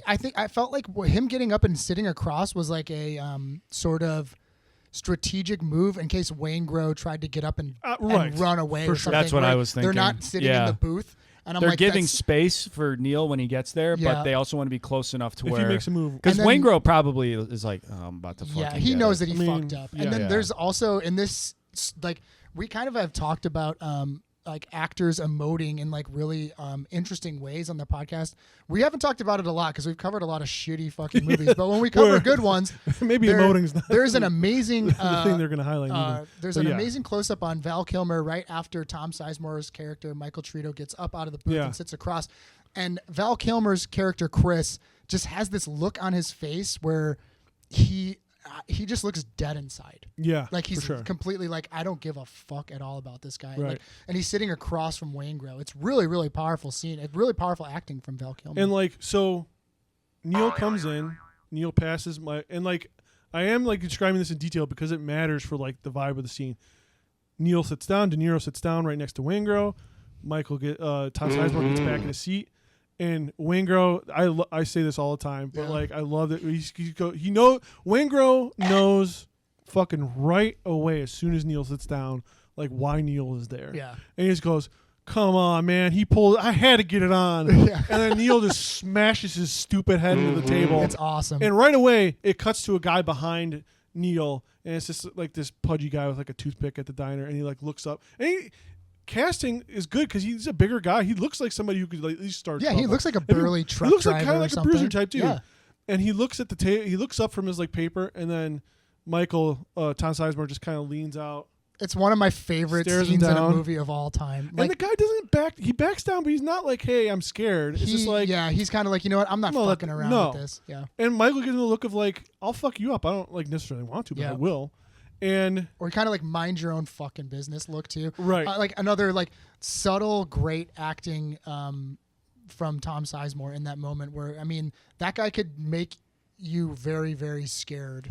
Very I mean, talk easily. about eyes. Like, Yeah, I mean, very piercing, and like his lean over in that moment, it's fucking awesome. It's one of my favorite parts of the whole movie. his act. So I mean, there's a lot of stuff that like struck me on this most recent the watch for this episode.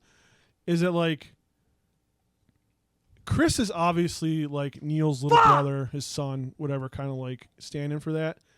He doesn't necessarily feel the same way for Michael, but Michael, you could, at least from I felt, you could really tell that Michael looks up to Neil. Yeah, big time. Like you think Michael wants to be Chris. There's no rivalry there. Like they're not butting heads, him and Chris.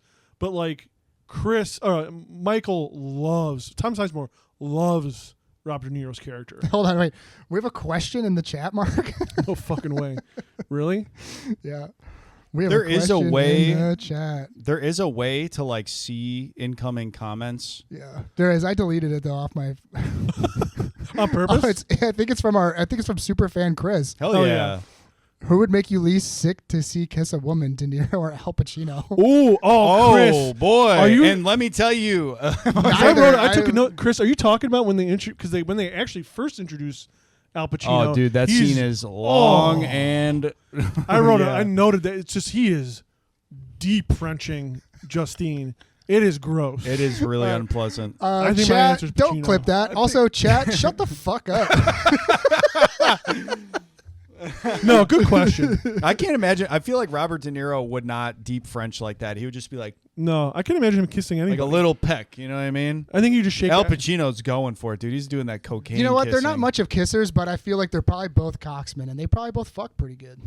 That is probably absolutely true. Has De Niro I mean, he obviously Don't has, but- both of them have children with They both like have, like, a 27-year-olds? Yeah, Yeah. I mean, But like De Niro's still recently, fucking, Yeah, I Al feel like Pacino has knocked like a up ladies. fucking 4-year-old, I a think Al 2-year-old. Pacino or like something. just had a kid. I think Yeah, they he's like both just had 112 kids years within old. a He's year. still fucking. I mean, that's incredible. If you want to know the type of women that Robert De Niro's into, Google Robin Williams, Robert De Niro, Mark Maron, and there's a very funny anecdote that Robin Williams says about filming with Robert De Niro, which might violate the terms of service for Twitch, so I'm not going to say it. But it's Oh, very okay. funny. Yeah, so my answer is definitely Al Pacino on that one. Well, because we see it. Yeah, it's gross. And it's unpleasant. Thank you It's so not much that for the bad. question, Superfan Chris. Kissing Robert De Niro is probably like kissing like a French bulldog or like a pug. Kissing a piece of Like furniture. Tom was saying, just like Kissing a piece of wood. Actually, that was a good De Niro, dude. You should do that at camera so they could see you. Just kissing a fucking He's just like scarecrow. dude. That your Robert De Niro impression is just what if I got to put you down? Oh, that's actually pretty good, dude. it's just mid transformation for a gusher's head. What if Jizzy Chisholm was hanging out with Robert De Niro? Oh Hey, God, Jizzy, what would yeah, they even I talk can't do about? the voice. I see. If you listen to the last episode, for some reason I come here and I just biff impressions. Yeah. Like I'm You're not terrible on, at it. dude. You're on. I think I have impression yips now. I need an easy one to come back. Oh, The only one no. I could do is man count. I'm not going to do right now because we have too much to do. Yeah, we have too much to go. Let's And over. I'm skip not gonna ahead. Let's pimp skip myself ahead up. just a little bit to maybe something so, we like. I will um, say they almost kill Wayne Grow, and then a cop Yes. drives by, and they don't, and he escapes. Wayne Grow Because gets away. Wayne Grow's they had wily. dude, they had the trunk popped, lined with Oh. plastic. They were ready to get And rid you of him. see, I don't know if you see him really in the. You do see him in the heist, but you see him in the diner scene. But like Trejo, the fourth member of their crew, played by Danny Trejo. Danny Trejo. I think this is like his first or second, one of his first like 5 movies. Yeah. Wasn't probably it? in Holy Desperado shit, with dude! this time, maybe. Talk about luck. He was a con. He's an ex-con. Comes Yep. on as an advisor to the movie, which is, if you look into this movie, like the making of this movie, Michael Mann did tons and tons of research. Everybody on this movie did tons and tons of research. He made everybody read Eddie Bunker's movie No Beast. Oh, what the fuck is it called? Hold on. Yeah, because Michael- wasn't Al Pacino's character based on a real guy? Yeah, and Macaulay too. Yeah. No Beast So Fierce by Eddie Bunker. Eddie Bunker goes on to play Mr. Blue in Reservoir Dogs. Yeah, and one of Michael Mann's big things he's known for is his stringent research on like actual things from people Yeah. who've actually done the things before. So like the same thing for Thief, right? He actually brought in actual, safe crackers and And and prisoners cons, and yeah, stuff to be like and that. had them like on set, and cops too, like tons of cops. Yeah, so the story for Heat Detectives. comes from a guy named Charles Adamson, who's a Chicago police officer.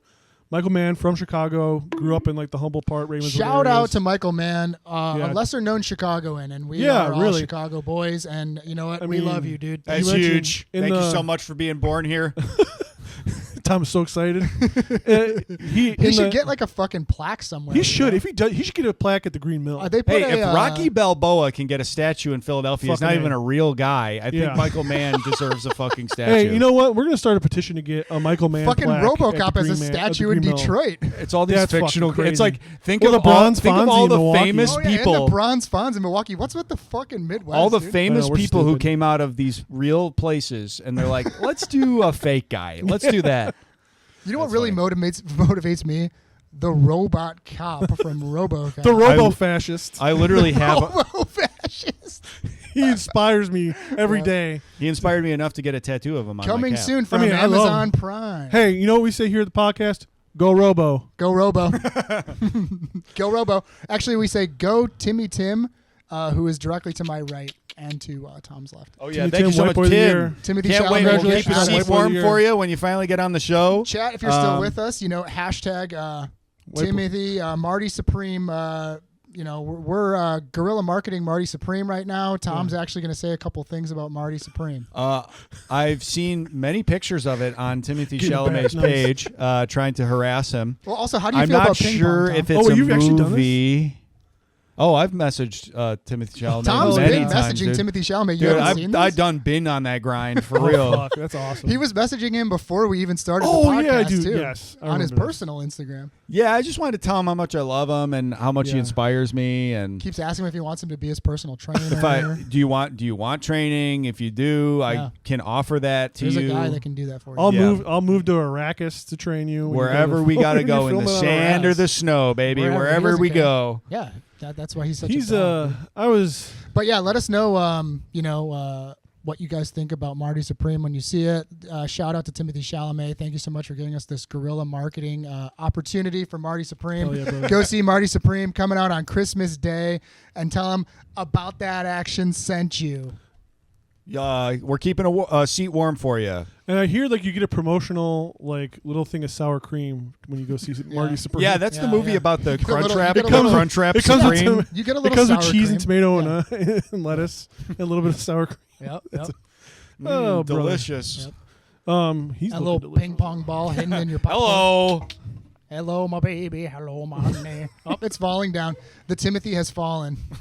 Timmy has fallen. Timmy has fallen. He's fallen plenty of times, but All right, I'm So what sorry. happens? So So they try to move around a knock little off Wayne Grow. they try to knock off Wayne Grow. We kind of skip around a little bit, and we kind of get an insight into everybody's home life a little bit. We get a little True. bit of insights into Detective Hannah's home life, like with his wife, his stepdaughter. We get a little bit of Stepdaughter insights played by into Natalie Portman. Chris's home life, where we're great introduced to scene. his wife, played by the great Ashley Judd. Charlene. Charlene, where we kind of find out that Chris, is he's bringing in money, but he's, a degenerate gambler, and they're trying to Right. kind of have a family together. This was a very interesting dynamic between the two of them.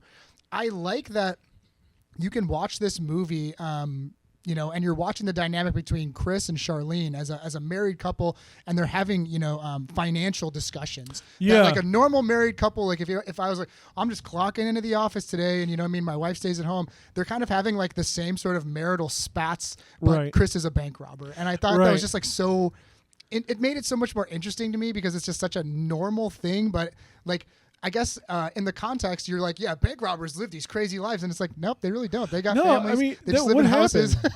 And she's like a ride or die, Yeah. so she they go into her background like very minutely, like later in the movie. So she knows what he does. Yeah. And she's like, you're gonna pull off these like fucking dangerous bank jobs, and you're gonna bring home $8,000 because you have to pay the bookies. She's like, that's insane, which it is. Like how much? Oh yeah, like dude. he's making what like, and this is maybe undershooting, but like he makes like $50,000, $60,000 off of this heist, and he only brings home $8,000. That's fucking crazy. I feel like he's bringing home more from the first heist though for the Yeah, bearer bonds. That's why I went under because Yeah. like I don't care. Yeah, you didn't know. they say it was like 1.3 million or Yeah, something? but then you or have was to- that the second one? then They you got have to to pay sell the them at- fence, you're and then right. you got to pay everybody. I think he says like you end up getting like 600,000 between the 600K is still a shit between of money the cash. four of them because they're It's obviously not insane giving to away. me. That's like 200. Like, yeah, so I- like 200, like crazy. I understand Oh, the I guess you're counting information. Wangro and Trejo too. But I mean, they're not going to cut Wangro.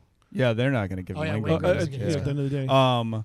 It's insane. Like I understand that information is valuable, and you do need to pay for information. But the thought of like I'm putting my life on the line Yeah. to do this, and I'm going to give you what 10% just because you told me about it. Yeah. Yeah. That's crazy. It's Hey, like that's just the way it goes. I know. That's I how the understand that business that's is, the way man. it goes, and you It is realistically crazy. you would be making nothing if he hadn't told you. Yeah. But it's still like it's all reward, no risk. Yeah. If Yes. you're the guy who's like, hey man, they're transferring money, it's gonna go to this place, just be at this place at this time, and it's like, ding ding ding ding ding ding ding, I mean, more if you're- money, No, more but I money. mean, like if you're talking about like even if like let's just compare that to the movie here, where the cracks in the case all kind of start to come together, and all of these characters all start coming together in the weird Yeah. way that they're connected.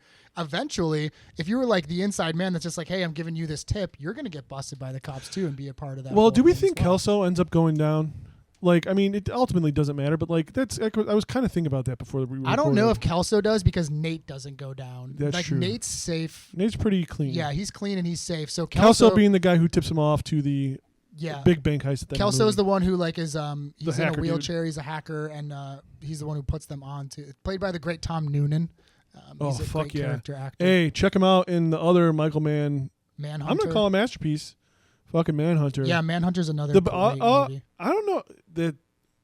Is it better than Silence of the Lambs?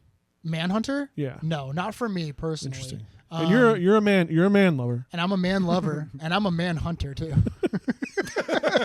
I hunt and love The men. world. What does the Zodiac say? He's like, I only hunt the most dangerous game, man.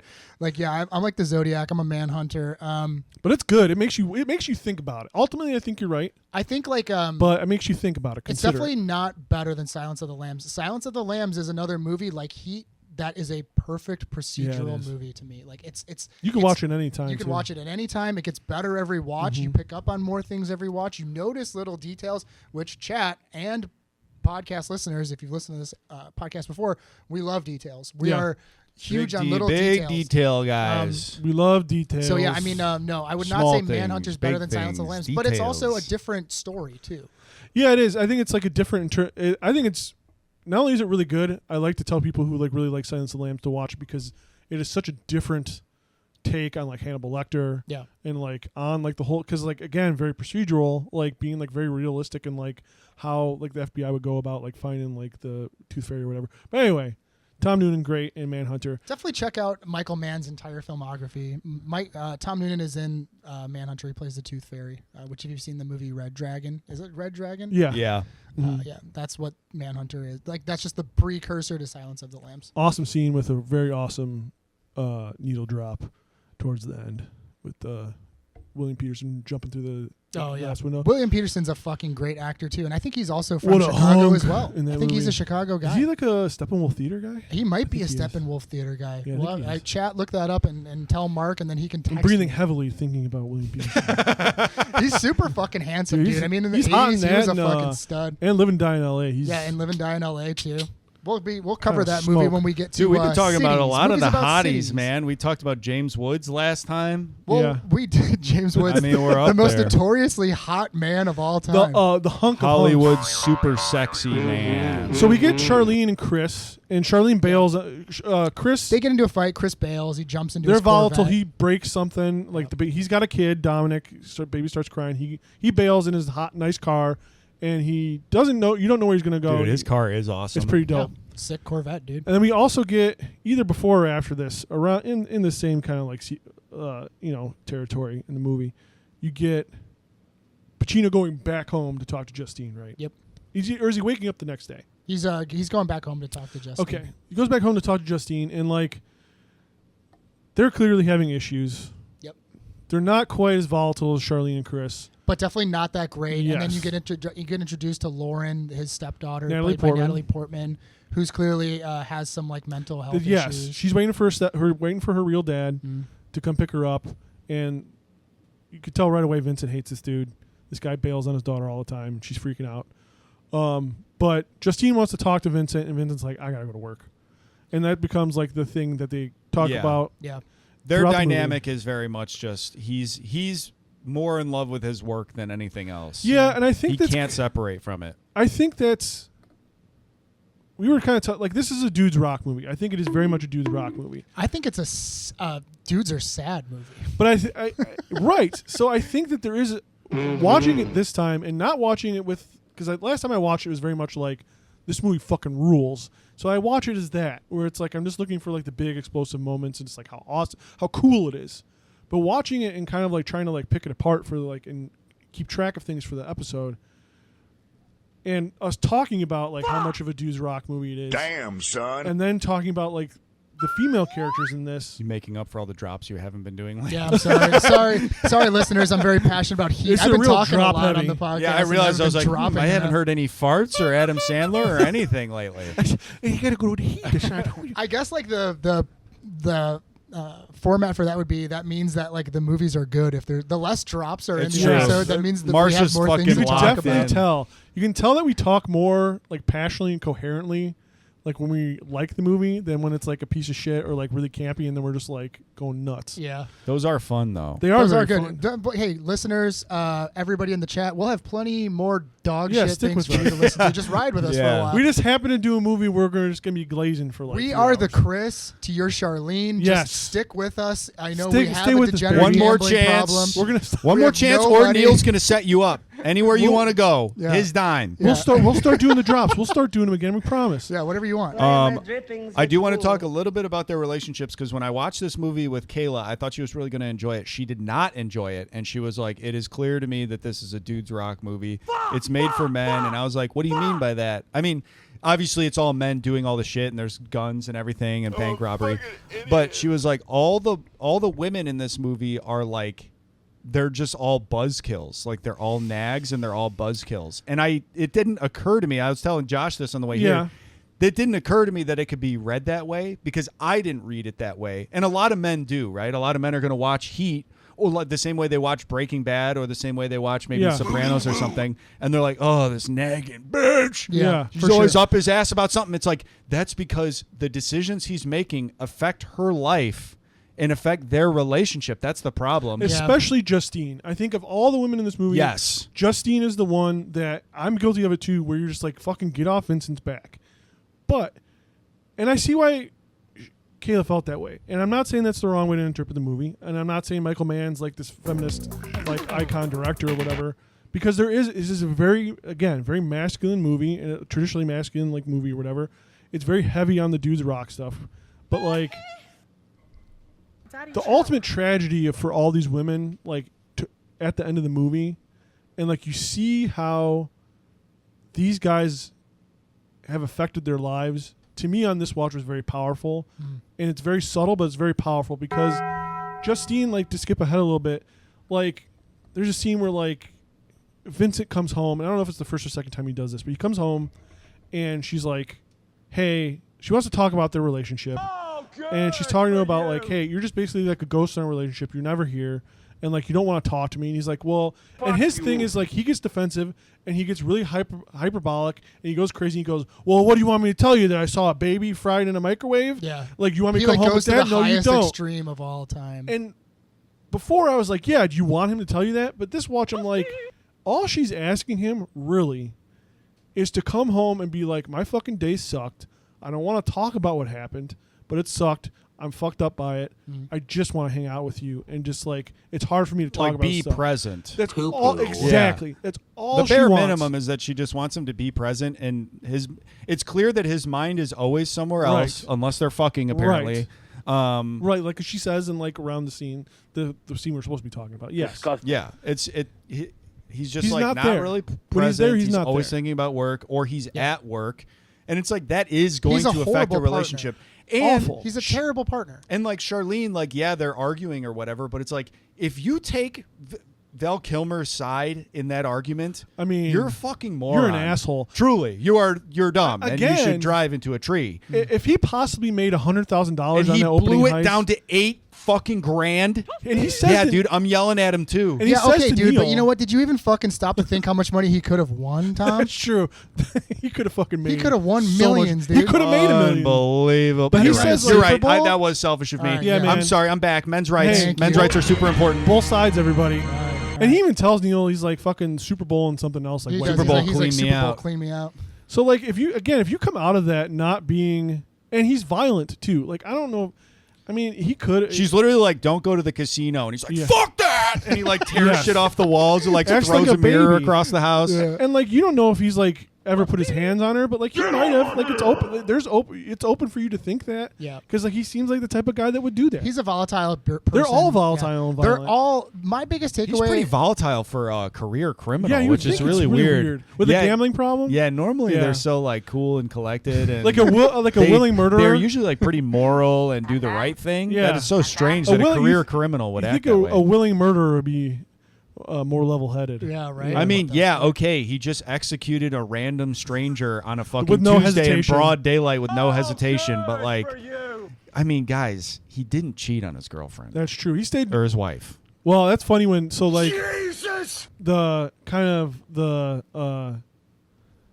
You Oh, wait, see- he did. Never mind. She did. Well, you She see, cheated. He She did. did. He's cheat like, on you him. cheating on her? And he's like, nothing regular. Yeah, so like later, like Oh, he did. Okay, skipping never like mind. around, but like you see the ending of like the whole Chris Charlene thing, where Chris is like Neil finds Chris like, sleeping on his floor, Yeah. and Chris wakes up and like Neil's really grilling Chris, and he's just like, "Are you fooling around on her?" He's like, "No," and he's like, "Is she fooling around on you?" And he's like, "Not that I know of." So it's like.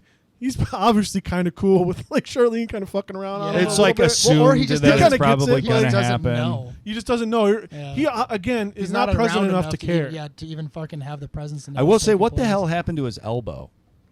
Oh, I don't know. Did you ever see that? No, I don't know what you're talking about. In that scene where Neil is grilling him in his house, Yeah. if you look at his left elbow, it's like a fucking baseball. It's Oh, shit. huge. Oh, maybe Look he, that like, up. If hurt you it. just I type don't in know. Val Kilmer elbow heat, I fucking promise you. Weirdly enough, it'll come up. Are we I gonna get swear. some fucked up pictures, which we also Keep want to see? taking us Yeah, forward, Josh. yeah. I'll look Chat, this clip up. that. So, Clip Val Kilmer's elbow. so you get those two scenes of like their home lives. You probably see this movie. So it's like 3 hours. So like, I think you probably get some more like cop stuff in here. That's sorry, I just got to talk about this. It's kind of a crazy story that Tom brought this up. Oh, no way.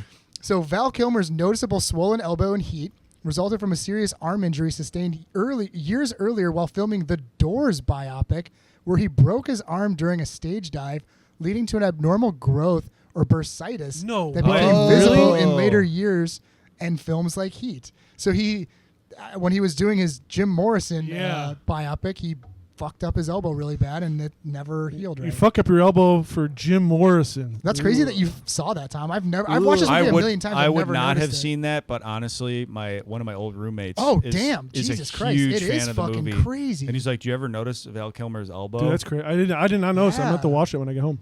It's that's cool. Gross. All right, I'm gonna check it out. Holy shit. We'll definitely put that on the video. Yeah, we got to get that up there. So he was speaking of movies. We'll get that on Pornhub. Let's draw a little face on it. Kind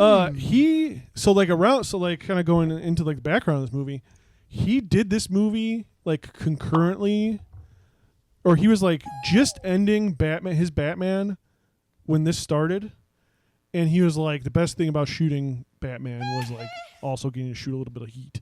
Yeah, because like he fucking this just goes to show you he's like on top of the world as Val Kilmer. He's like one of the biggest stars in Hollywood, and it shows. He's great in this. It does. Yeah, he's amazing.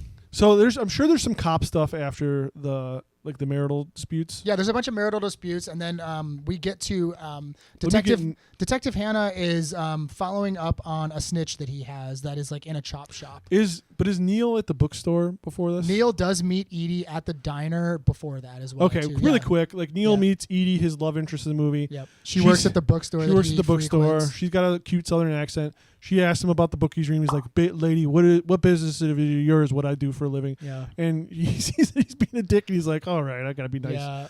And they kind of hit it off. I think he bones her, right? Yeah, they actually end up hooking up, whatever. They kind of fall in love with one another. It's kind of a cute thing. I mean, Robert De Niro, not known for his on-screen romance, but I think that in the thought process of him playing a ex-con who's a bank robber, he's very, very...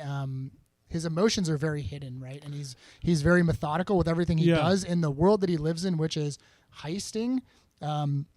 So to see him let his guard down and kind of like fall for a girl kind of hit me a little bit harder after this watch too, because it doesn't end up paying off for him ultimately. See, but that's interesting that you say that, because I had kind of an opposite reaction to him with Edie this time, because it surprised me how little she's in the movie.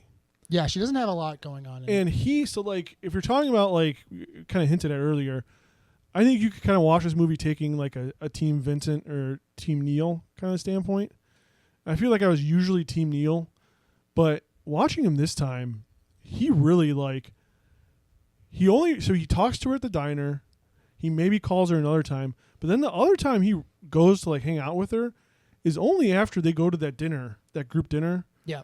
And like he sees everybody with like their wives and kids or whatever. Yeah. Then he calls her and says like, "Hey, do you want to like hang out?" Yeah. And like you don't even see them hang out. You don't see a lot of them like hanging out together. I mean, you don't really get to see a whole lot of insights into anybody's marital life other than when it's bad. Right. And like you don't get to see what's going on between Robert De Niro's character and Edie because, for whatever reason, there's probably just not enough time. The movie kind of cruises because you kind of like everybody's meeting each other, everybody's in the right place, all the characters are getting set up for what's coming. Edie does get plenty in the movie. But yeah, she's definitely not in it a ton. See, I don't know if she's in it enough and I think maybe this is on purpose, where I would call it like a flat out love story for him, because I think I felt on this watch as we got closer to the end of the movie that he is hanging on to her as a hostage, a really desperate. Well, I mean, very much a hostage. Yeah, but a desperate grab at like, I'm gonna have some sort of fucking normal life. Yeah, but it's also very clear that he doesn't want that. Yeah. Or he's incapable of it at the very least. Yeah, he doesn't want that. And I mean, like... And she's collateral. I'll speak of Michael Mann. Ultimately, she's her character, too, is like, she's very sad. And like, you know what I mean? She hit on a 52-year-old stranger at a fucking bar. We can get into this because Tom was saying that he's like super surprised that a young woman would be attracted to Robert De Niro. I didn't say that. That's not what I said. That's what you were alluding to. No. There's a difference between if Robert De Niro approached her at a bar, was like, Right. "Do you want to go out sometime?" and then she did. That's okay. Yeah, all right, I buy that. But she like went out of her way to be like, "Hey, what's your Well, name?" no, Blah, she blah, didn't blah. go And out of her Hey, way. watch it, bitch! I'm fucking eating pie here. He's like, I'm reading about medals. No, she Can you worked pass up a the lot of cream? courage. She's seen him before. Yeah, So she does say that. She knows who he is. She's seen him before, and she finally worked up the courage to be like, you know what, this guy's not gonna come, ask me out. I'm gonna work up the courage to go introduce myself to him. And she kind of. I'm just saying, and maybe I just don't understand the woman's psyche, which is very possible. I would go. I mean, Well, if you watch Heat, you will understand it. That's the whole point of watching Heat. But is it to was learn just more a about little women. unbelievable to me that this 30-year-old, this beautiful 30-year-old girl would just like go out of her way to approach Robert De Niro at the bar and hit on him. Mark, has anybody in the chat chimed in on whether or not they think Robert De Niro is hot? are we popping boners for? Are we wet from Robert De Niro? Jesus Christ. God, dude. No. Chat, don't clip that. Are we popping boners for Robert De Niro? Chat, don't clip that. Boners for De Niro. Yeah, that's all I was saying. I'm not saying he's an ugly guy in this movie or at all at the time. But I'm just saying it just seemed a little. That was a little bit like, oh, this is the dude's rock movie. He's at very least he's got a very steely look on his face. He's very grim in this Yeah. movie. So it is like from That's that right. He's not even standpoint- approachable. That's what from I'm that saying. standpoint, like aesthetically or not, like his vibe is very much like Yeah, don't he's not fucking like talk to me. he's So not walking around with again, like a tucked in polo, you like, know. oh boy, another day, another beautiful Yeah, time with I my think that's just, pie. like, oh hello, miss. But like that's also like Milady. something that you're getting off screen with like Yeah. the character of Edie, where it's like she's very lonely and she moved to Los Angeles. She doesn't know from, anybody. She She doesn't hates know it. anybody, and she kind of doesn't like living there, and she's putting herself out there to like make and like. In this set of circumstances, you can kind of almost see maybe what would have transpired for Michael Cerrito's wife or Charlene, Yes. where like they probably don't want to be with a bank robber, but like you get, No, you you know what I mean? Like sacrifice, you you know. like how they met them, they probably weren't like, oh, you're a criminal, I want to be with well, you, right? tragically, Well, these women maybe. love these guys. Actually, Yeah. love these guys who don't love them back, or at least don't Not love in the them same in I the think same Chris way. loves Charlene. I think he does, but again, how much does he love her if he's willing to put her through the things? But he I puts think her Chris is an impulsive person. Also true, and she he knows that, probably too. has fucking BPD. through. Theirs is the most I think complicated. that Charlene is actually, like they're together on like what Chris Right. does for a living, and she's accepted that, and she's supportive. Yeah, of of course. They're I the bought most that fucking morally mansion. complicated, I think, of the characters. Yeah, and I mean, like even like cheating on when she cheats on Chris, she treats on him with like another like dime store criminal, Another like, Hank scumbag. Azaria is like a scumbag. He's a criminal too. also kind of a wiener though. Yeah, but he's like running cigarettes. Or Definitely something. a Millhouse He's like to doing like Chris Not Smart. even. It was that he ran cigarettes like 3 years Yeah, prior. but like he's what I'm North saying. South Like he's, Carolina. he's not like doing a fucking No, super he's not cool like cool. bank robbery heist. He's doing like a Christopher Moltisanti Yes. heist. You know what I mean? He was like an alcohol rep or something. I think so. Probably He's like some a kind of shady salesman. rap or which is some like shit. where you Yeah. like if Christopher Moltisanti in The Sopranos didn't die, he'd be running cigarettes from North Carolina to Jersey Yes. to sell them tax free, which I think is actually in The Sopranos. Don't they I It do think is. that? Yeah, they Is do it all that- the time. That's they- like a classic. Is that Pine Barrens? Okay, yeah. Is that the Pine Barrens No, episode? that's not the Pine No, Barrens that episode. Pines Barrens was when they But they killed do the that all Russians. the But then I That's could see right. if Christopher Moltisanti didn't die, I could see him leaving the mafia and becoming a liquor rep in Las Vegas. Oh, Like, that's, yeah. that's like a Yeah, total for like sure. wise guy scumbag fucking. Well, I guy. mean, Yeah, like it is. little Carmine, like his whole thing is that he gets out as much as anybody can, and he's a porno. yeah, he's producer. like he produces Like, pornos. I think there's only limited. It's like, well, I'm gonna go run a titty bar out in Nevada. Like, and just I gotta leave this. I gotta leave this world behind. Okay. Sorry. We no, got a that's little okay. derailed. Let's skip ahead a little bit. We're already at about 2 hours. So let's jump to this scene because like I mean there's a lot of police procedural stuff. It's all great. It's all really well thought out. It's all cool. It is all just again guys who are really good at their jobs. It's really cool. men love to see Yes. guys who are good just at their precision. jobs. You're just awesome. Precision. You love to think that you are that Details. guy and you're not. Yeah, you're not. Um, You're not that. in guy. no world are you You're not Neil that or guy. Vincent. We need a "You're not that guy" drop. You may be You're not taller that than guy. Vincent, but you're not that guy. So Vincent, and this is like maybe one of the first displays of De Niro's like explosive, memeable acting. Checks in on one of his CIs, this guy Albert, and the way they set You mean this. Pacino? Yeah, I said Pacino, right? You said De Niro. Oh, I'm sorry. So Well, Vincent we'll find out. Pacino goes to see Albert, one of his CIs, and the way they shoot and like the location that they got for this is awesome. And like you're going through this like criminal complex where they have like a dog fighting ring, which made me sad, and like all these other kind of like little criminal enterprises in this complex until you get to like this open air chop shop. And all the dudes run out because they either know that's who where we Vincent made our is, snitch. or they're obviously like, here's fucking the cops. And Albert, their stupid little fucking rat, is sitting at a table eating some dumb bullshit. Yeah. And Vincent sits down, And he's like it's clearly fucking like on drugs or drunk or something because Yeah. he's Don't like waste talking my over. motherfucking time. I love this part. Don't waste my motherfucking time. I love it, dude. And So he- good. What does he say when he's exited? So he Yeah, don't waste my motherfucking time. He says, "Don't waste." My is that what he motherfucking says? Yeah, when he as leaves? he's I thought he leaving like the gate. shouts something Yeah. like 3 times. Well, He's trying to get information Yeah, he about what's does. going on the street. Like this is his confidential informant, and then the informant basically tells him like, "Hey man, my brother's coming here from Phoenix. He's going to meet you at this bar at 2 a.m. and he's got something for and you." it sounds like he's lying. Yeah, it sounds like he's lying. He does sound like he's. It sounds like he's drunk or on drugs or something. Yes. And I think Yeah. they even say They call him a speed freak. Yeah, one like the other detective. What's that actor's name? Oh, I he's love like that. have some Drucker. empathy for Yeah. addiction or something Yeah, like Detective that. Drucker's like, "You're a speed freak," and he's like, "Hey man, I'm just addicted to drugs, man. Have a little bit of empathy or whatever." He's like, "Show a little bit of kindness." McKelty Williamson, who I also think plays Bubba in Forrest Gump. Yep. He's great. He's great as Oh. Drucker.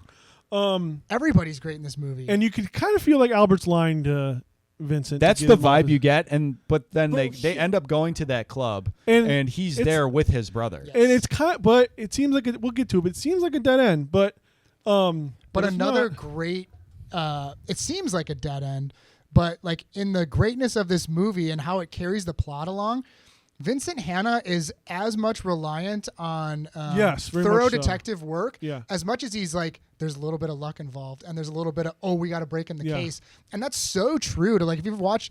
I know fucking like true crime shit is super popular right now. Everybody, sorry, we're not going to talk about anything true crime related, but like it's those little things that end up like breaking a case and like It's giving all- you more information or leading you down another pathway that's going to get you more information to what It's you're usually trying to somebody get. fucking up something. Yeah. Like somebody like exposing themselves in some way. And I think like in this movie particularly, I love that like the big break in the case Yeah. is Tone Loc's character is like trying to get something from Vincent Hanna. He wants him to go like shut down an illegal. he gives him a tip. car on- theft ring Yes, or on this something. car theft ring. He's like, go shut him down. And he's like trying to give him. He's like, "Hey man, you know, like," and he's like, "If you do this for me, I'm going to tell you what I got. And what I got is I ran into an old ex-con friend of mine." And he's like, Yeah. "What? That's the tip?" And this guy loves anything big. Yeah. And that's all he says. He's like, really. this guy's about that action. Yeah. Oh, Maybe they were Spike the foreshadowing camera. something. He was about And that our action. guest, Michael Mann. Hey, Mikey. Come on in. Oh.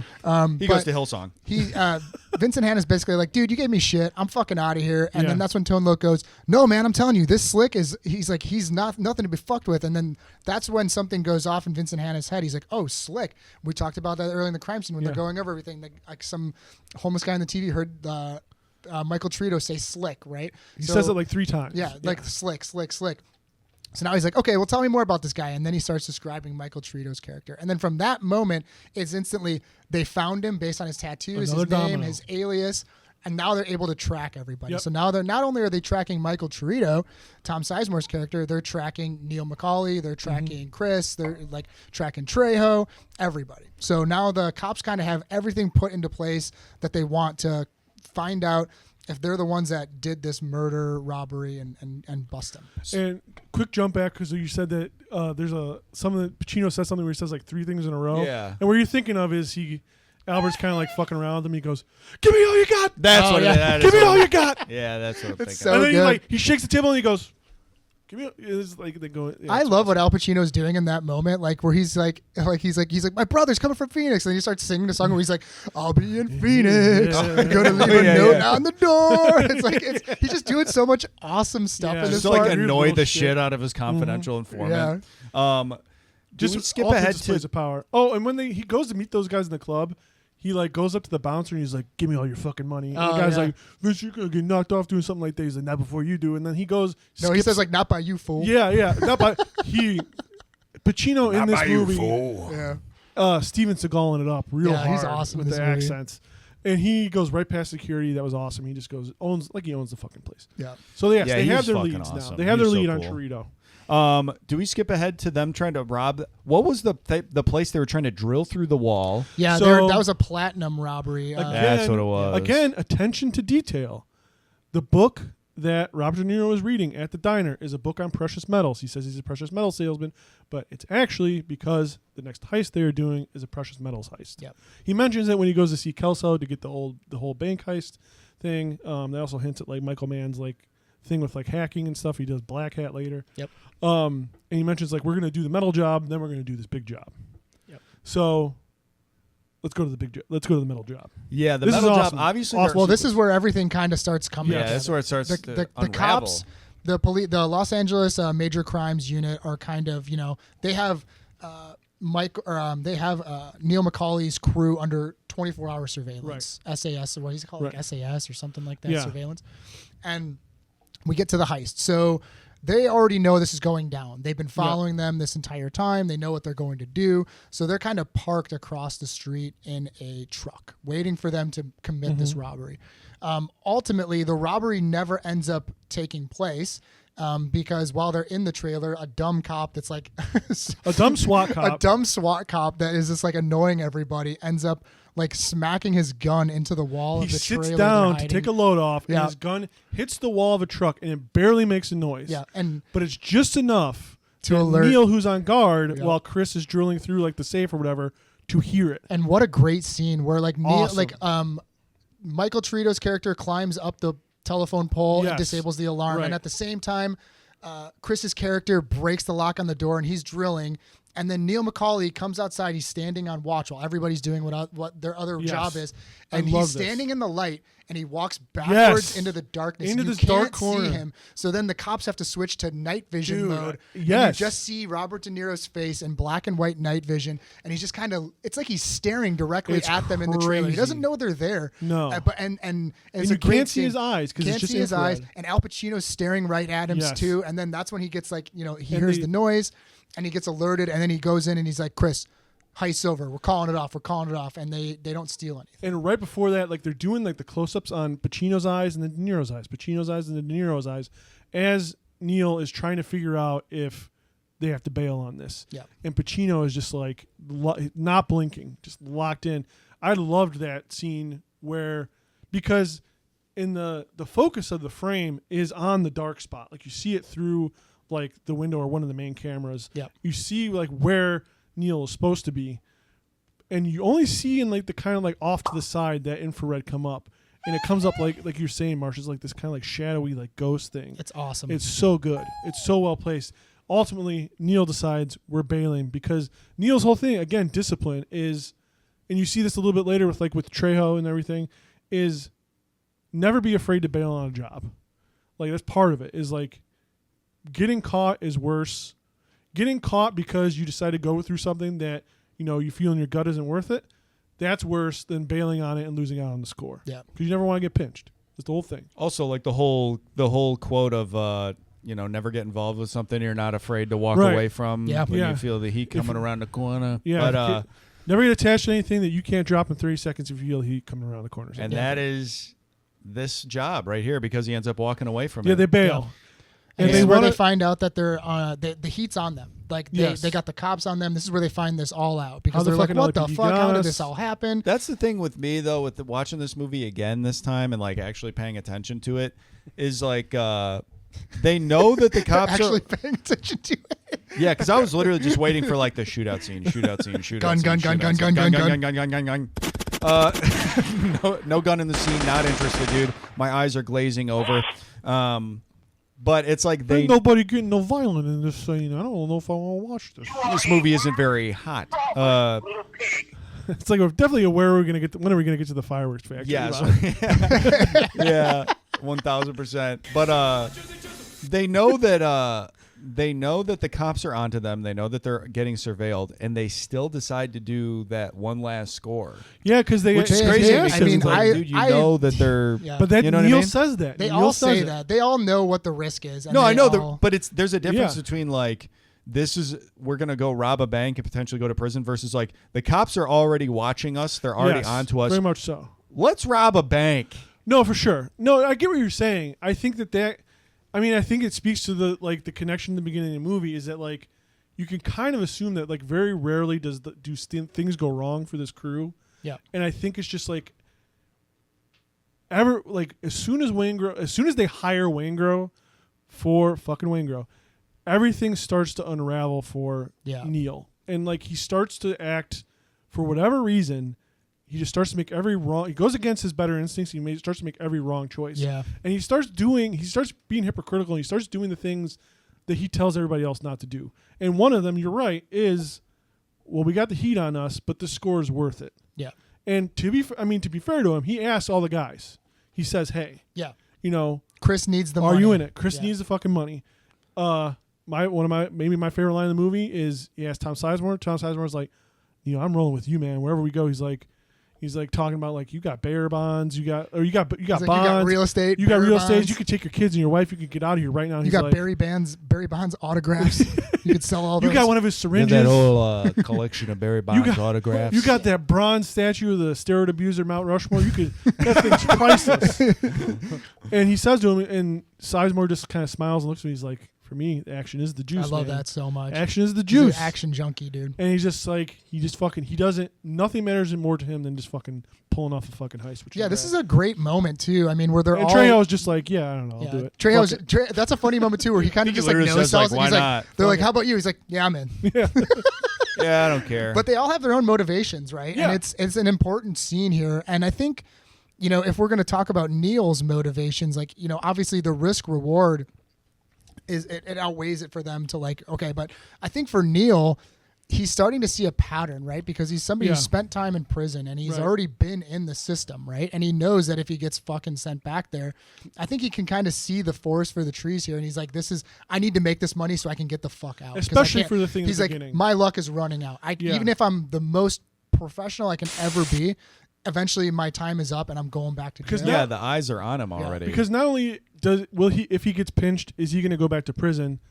He's going to die there. Like, he's not getting out. He's not getting out. Especially for the thing in the beginning. Like, he's already 50. I mean, he'll get a minimum sentence maybe of 25 years, and it's like, well, you're not going to. Let's be real here. Yeah. And like, I think in his head, he knows that he doesn't want it, foreshadowing to like the other the meeting of, De Niro and Pacino finally for the first time on screen.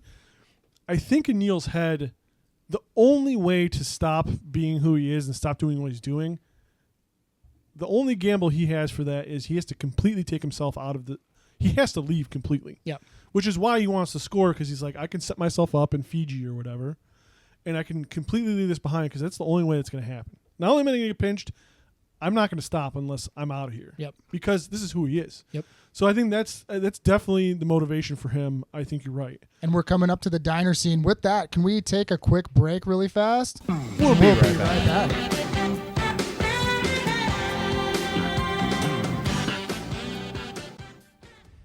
With heist season just around the corner, it's so important that you have all your bases covered.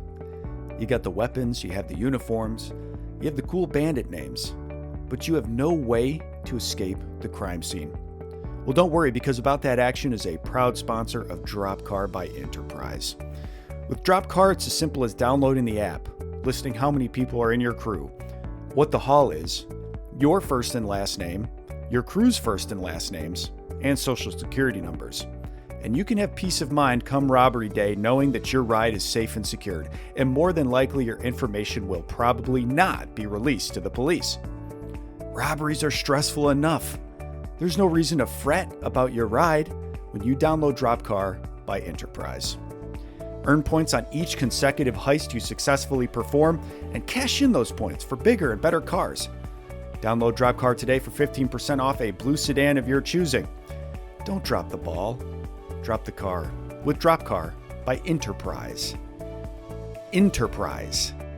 Not confused with Enterprise. I don't want to get an email or like a cease and desist or anything like that. All right, it's Enterprise. And we're back.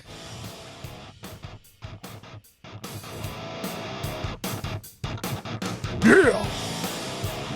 Oh yeah, we're back, baby. Back from that commercial break. I hope one of you guys can make a commercial for this episode, but if not, I will definitely make another one. Sorry about the stream, folks. Thanks for sticking us with this for our first one. Well, the people listening to the Spotify probably don't care about this. It doesn't matter. It doesn't matter. It doesn't matter. It doesn't. We'll timestamp it. Erase it.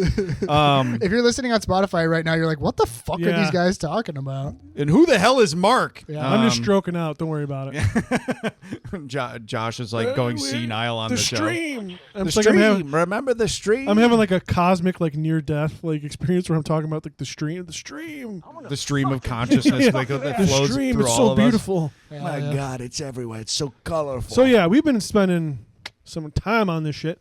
Let's get rolling a little bit. So, do we want to jump to the actual heist?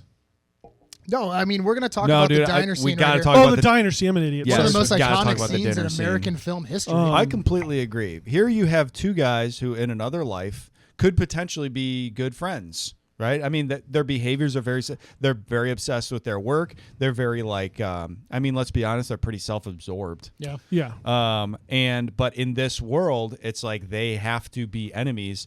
But what I like about this, and this is another Dudes Rock thing, is the sort of like weird samurai attitude of like, if I have to, I'm going to fucking kill you. I will shoot you down because that is my job.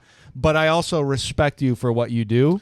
And, and I think that like there is a high level of respect for like, yeah, you do something that's illegal and yeah, you do something that I am tasked with taking down, but your attention to it and your like professionalism, the fact that you like love it so much and your passion and your like, you know, your execution is so incredible that I have to respect it because in that way we treat our prospective careers the same. Yeah, I think they're definitely foils of each other. I think I think Pacino definitely sees De Niro as like you just said, he respects his craft.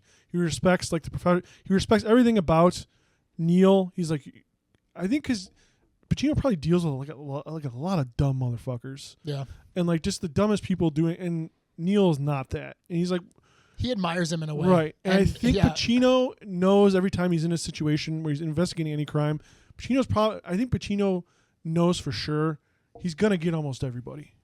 Or like chase it down to where he gets some sort of,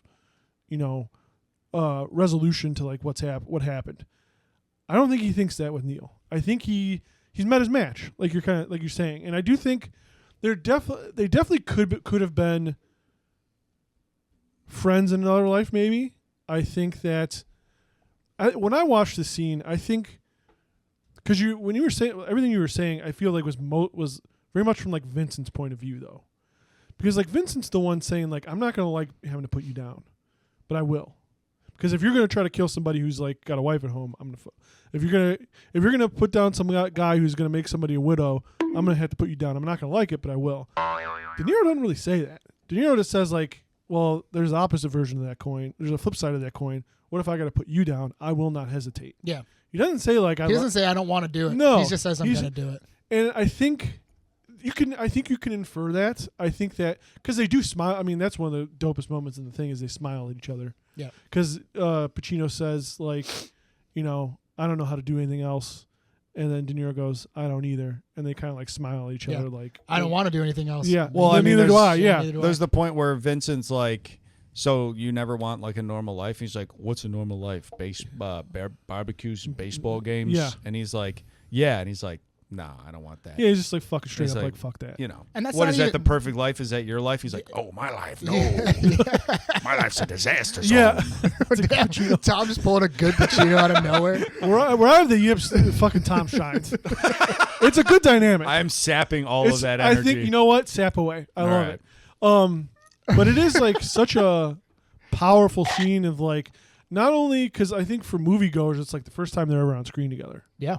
So like that's legitimately part of like the marketing and everything is like these guys are gonna be on screen for the first time and they're gonna be like antagonists, like they're gonna be on opposite sides of this thing. But it pays off so well. I like the way it's shot too is I read something where they asked Michael Mann like, hey, why didn't you do like a wide shot so you could see everything? He's like, no, I want you to be kind of claustrophobic. I want you to see like be right in on these guys and to see them so just be tight in on like how they would be if they're across from each other. He wants you to feel like you're across from them, They also shot this like past midnight, which like De Niro was pissed about, but Mann was like, it's gonna make he's like, I gotta go to bed. Yeah, he's like, I gotta get my beauty rest. I did the face. The De Niro face. It's really good. Hey, Michael, I got 20 kids I got to put to sleep. Can't be I staying got past midnight. 24-year-olds. I got 24-year-olds. Not Not 24-year-olds. 24-year-olds. Michael, I got to go put my 24-year-old kids to sleep. They're 24 years old. They're afraid of De monsters. Niro's not the dad from Ha Ha You Clowns that's living with his adult son. But Mann said that he did that on purpose because he wanted them to be kind of raw and like a little bit more improvisey. You know, they were on script, like irritable. Yeah, like a little bit more at each other, a little more like alive. Yeah, and it pays off because they're very much like. And De Niro and Pacino are, old friends, obviously from like the from the New York like theater days, and like obviously just palling around. Yeah, plus they were both in The Godfather. Yeah, too. like they're not on the screen. They're at the not same in the time, screen at the same time, but they're in. They have been at the parties and shit. I'm sure they did. Like, and I think thematically, like what struck me about this scene again, because I was always kind of Team Neil. I was always mostly like, I fucking ripped the big fat juicy one, and I was like, what is really hitting me about this scene? And I think it helped me kind of clear out and focus in. Yeah, it's from the beef tallow cleanse. Yeah, exactly. Well, I had to eat that whole beef leg, and it's paying off. Yeah. Finally. Hey, you're gonna come to prayer group next week? Well, I won't be there. I was thinking about it. BS is gonna I'm not like sold on it or anything. I think it's kind of obviously it's fake, but I could probably be there. BS is going to be there, and Double M is going to be there too. Michael Mann, Ben Shapiro. Oh, why the fuck We would might- he be at Hillsong? We might get him. We He's think not a Christian. Chris Pratt is thinking because we're getting Eminem. Matthew McConaughey. Oh, I thought Marilyn Manson. He's saying, well, he might be coming too. He's friends with Russell. Russ. He's We call him Russ. Marsh, you wouldn't know anything about we're that. No. what Star Not a Lord big and I fan are of the thinking. British. What Star Lord and I are thinking is if we get all right to come on board, that we might get a big time, a big time free agent, somebody jumping over, somebody to coming over to our side. So I kind of feel like I'm in on the ground floor on this whole Hillsong thing. Christian Ben Shapiro, come on, man. They got Ben Shapiro, a notorious Jewish man, to Yes. join Hillsong. That's crazy. And you think that little fucking tiny twink that they got running Turning Point is gonna last? No, they want Christian Ben. That's true. Christian Ben, They know where the future is. just I the guess, fucking and then- the most dominant male. Go fuck yourself. Go fuck dominant yourself. alpha male. Testosterone coursing through his veins. You'll never defeat God. You'll never win. Oh, fired up. I think, but the thing that like fucking hit me the most about this one is that like the What thing the that fuck? That was crazy. You're gonna burn in hell. oh shit. To play with the music, to play that right after the Alex Jones thing, it was like their overlap for a split second. I thought I was having a stroke. Well, fucking good drops will do that to you, man. It's true. A good drop will give you a stroke. The drop master is fucking. That's what he's trying to fucking freak your bean. You call him the drop master. I call him Christmas. We all have our little nicknames for him. I think the thing that does separate them though is like they are very similar, but like Vincent's still a human. Like Vincent, like you see that later on when like De Niro's like running away from like the big heist. Like De Niro just shoots in their crowd. Like he fucking hits a couple civilians. He's very Vincent robotic. would never do that. Yeah, and like even in like this diner sequence with them talking back and forth, one of my biggest takeaways from watching it most recently was Vincent has like an emotion to him. Yeah, he does. And Neil McCauley has no emotions. He's clean. He's calculated. Right. He doesn't care about anybody except for himself. I think a good. I think you're exactly right, and I think that leads to like another thing of like. You can kind of get the idea that Vincent wishes he wasn't this way. I think Vincent feels that he has to be this way. I think feels like he's meant to be this detective and kind of like, helping people, protecting people, like sacrificing his own life for other people. I think he thinks this is his lot, what he's supposed to do. But like, I think he also, you get the vibe that he wishes it could be a different way. Don't get that from Neil at all. I think Neil's like, I'm exactly where I am. This is exactly who I am. I don't want to change. Yeah. And like, I think that's ultimately like, because I think people really play up them like being like the two sides of the same coin, and it's very true. But this time it was a little bit starker for me. The differences, like the intrinsic, like the main difference between the two of them, as like people, is that this Vincent does have this like emotion and humanity that Neil can either has suppressed to the point where it doesn't exist or just like never had in the first place. Yeah. Now, I do want to say one of our friends who shall not be named. I will not shit. name Who them. the fuck is it? But they said that this scene is. They said that Heat is a gay movie because of this scene. Not, and I don't mean gay like a 13-year-old would say it. I mean actually a homosexual movie because of the diner scene. And I'm like, what is? It's literally just two guys talking. I think honestly, It's literally like if two guys are in the same room, it's Like like they're, okay, fruitcakes. Like they're like this is like a there's like a gay undertone to this where like they Yes, secretly love there's each like other. a gay undertone. Like they're in love with each other and I they don't get can't, that at all. I literally just get like one guy who's like, wow.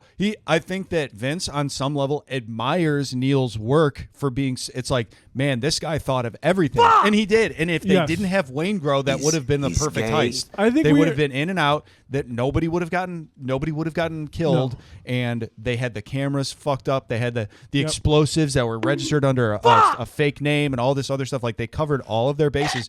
There is something admirable about that, and Vince admires his ability to do that. And obviously Neil doesn't have any admiration because it's like your job is literally to put me in a fucking cage for the rest of my life. I don't really care about that. I think he has the same type of admiration. I think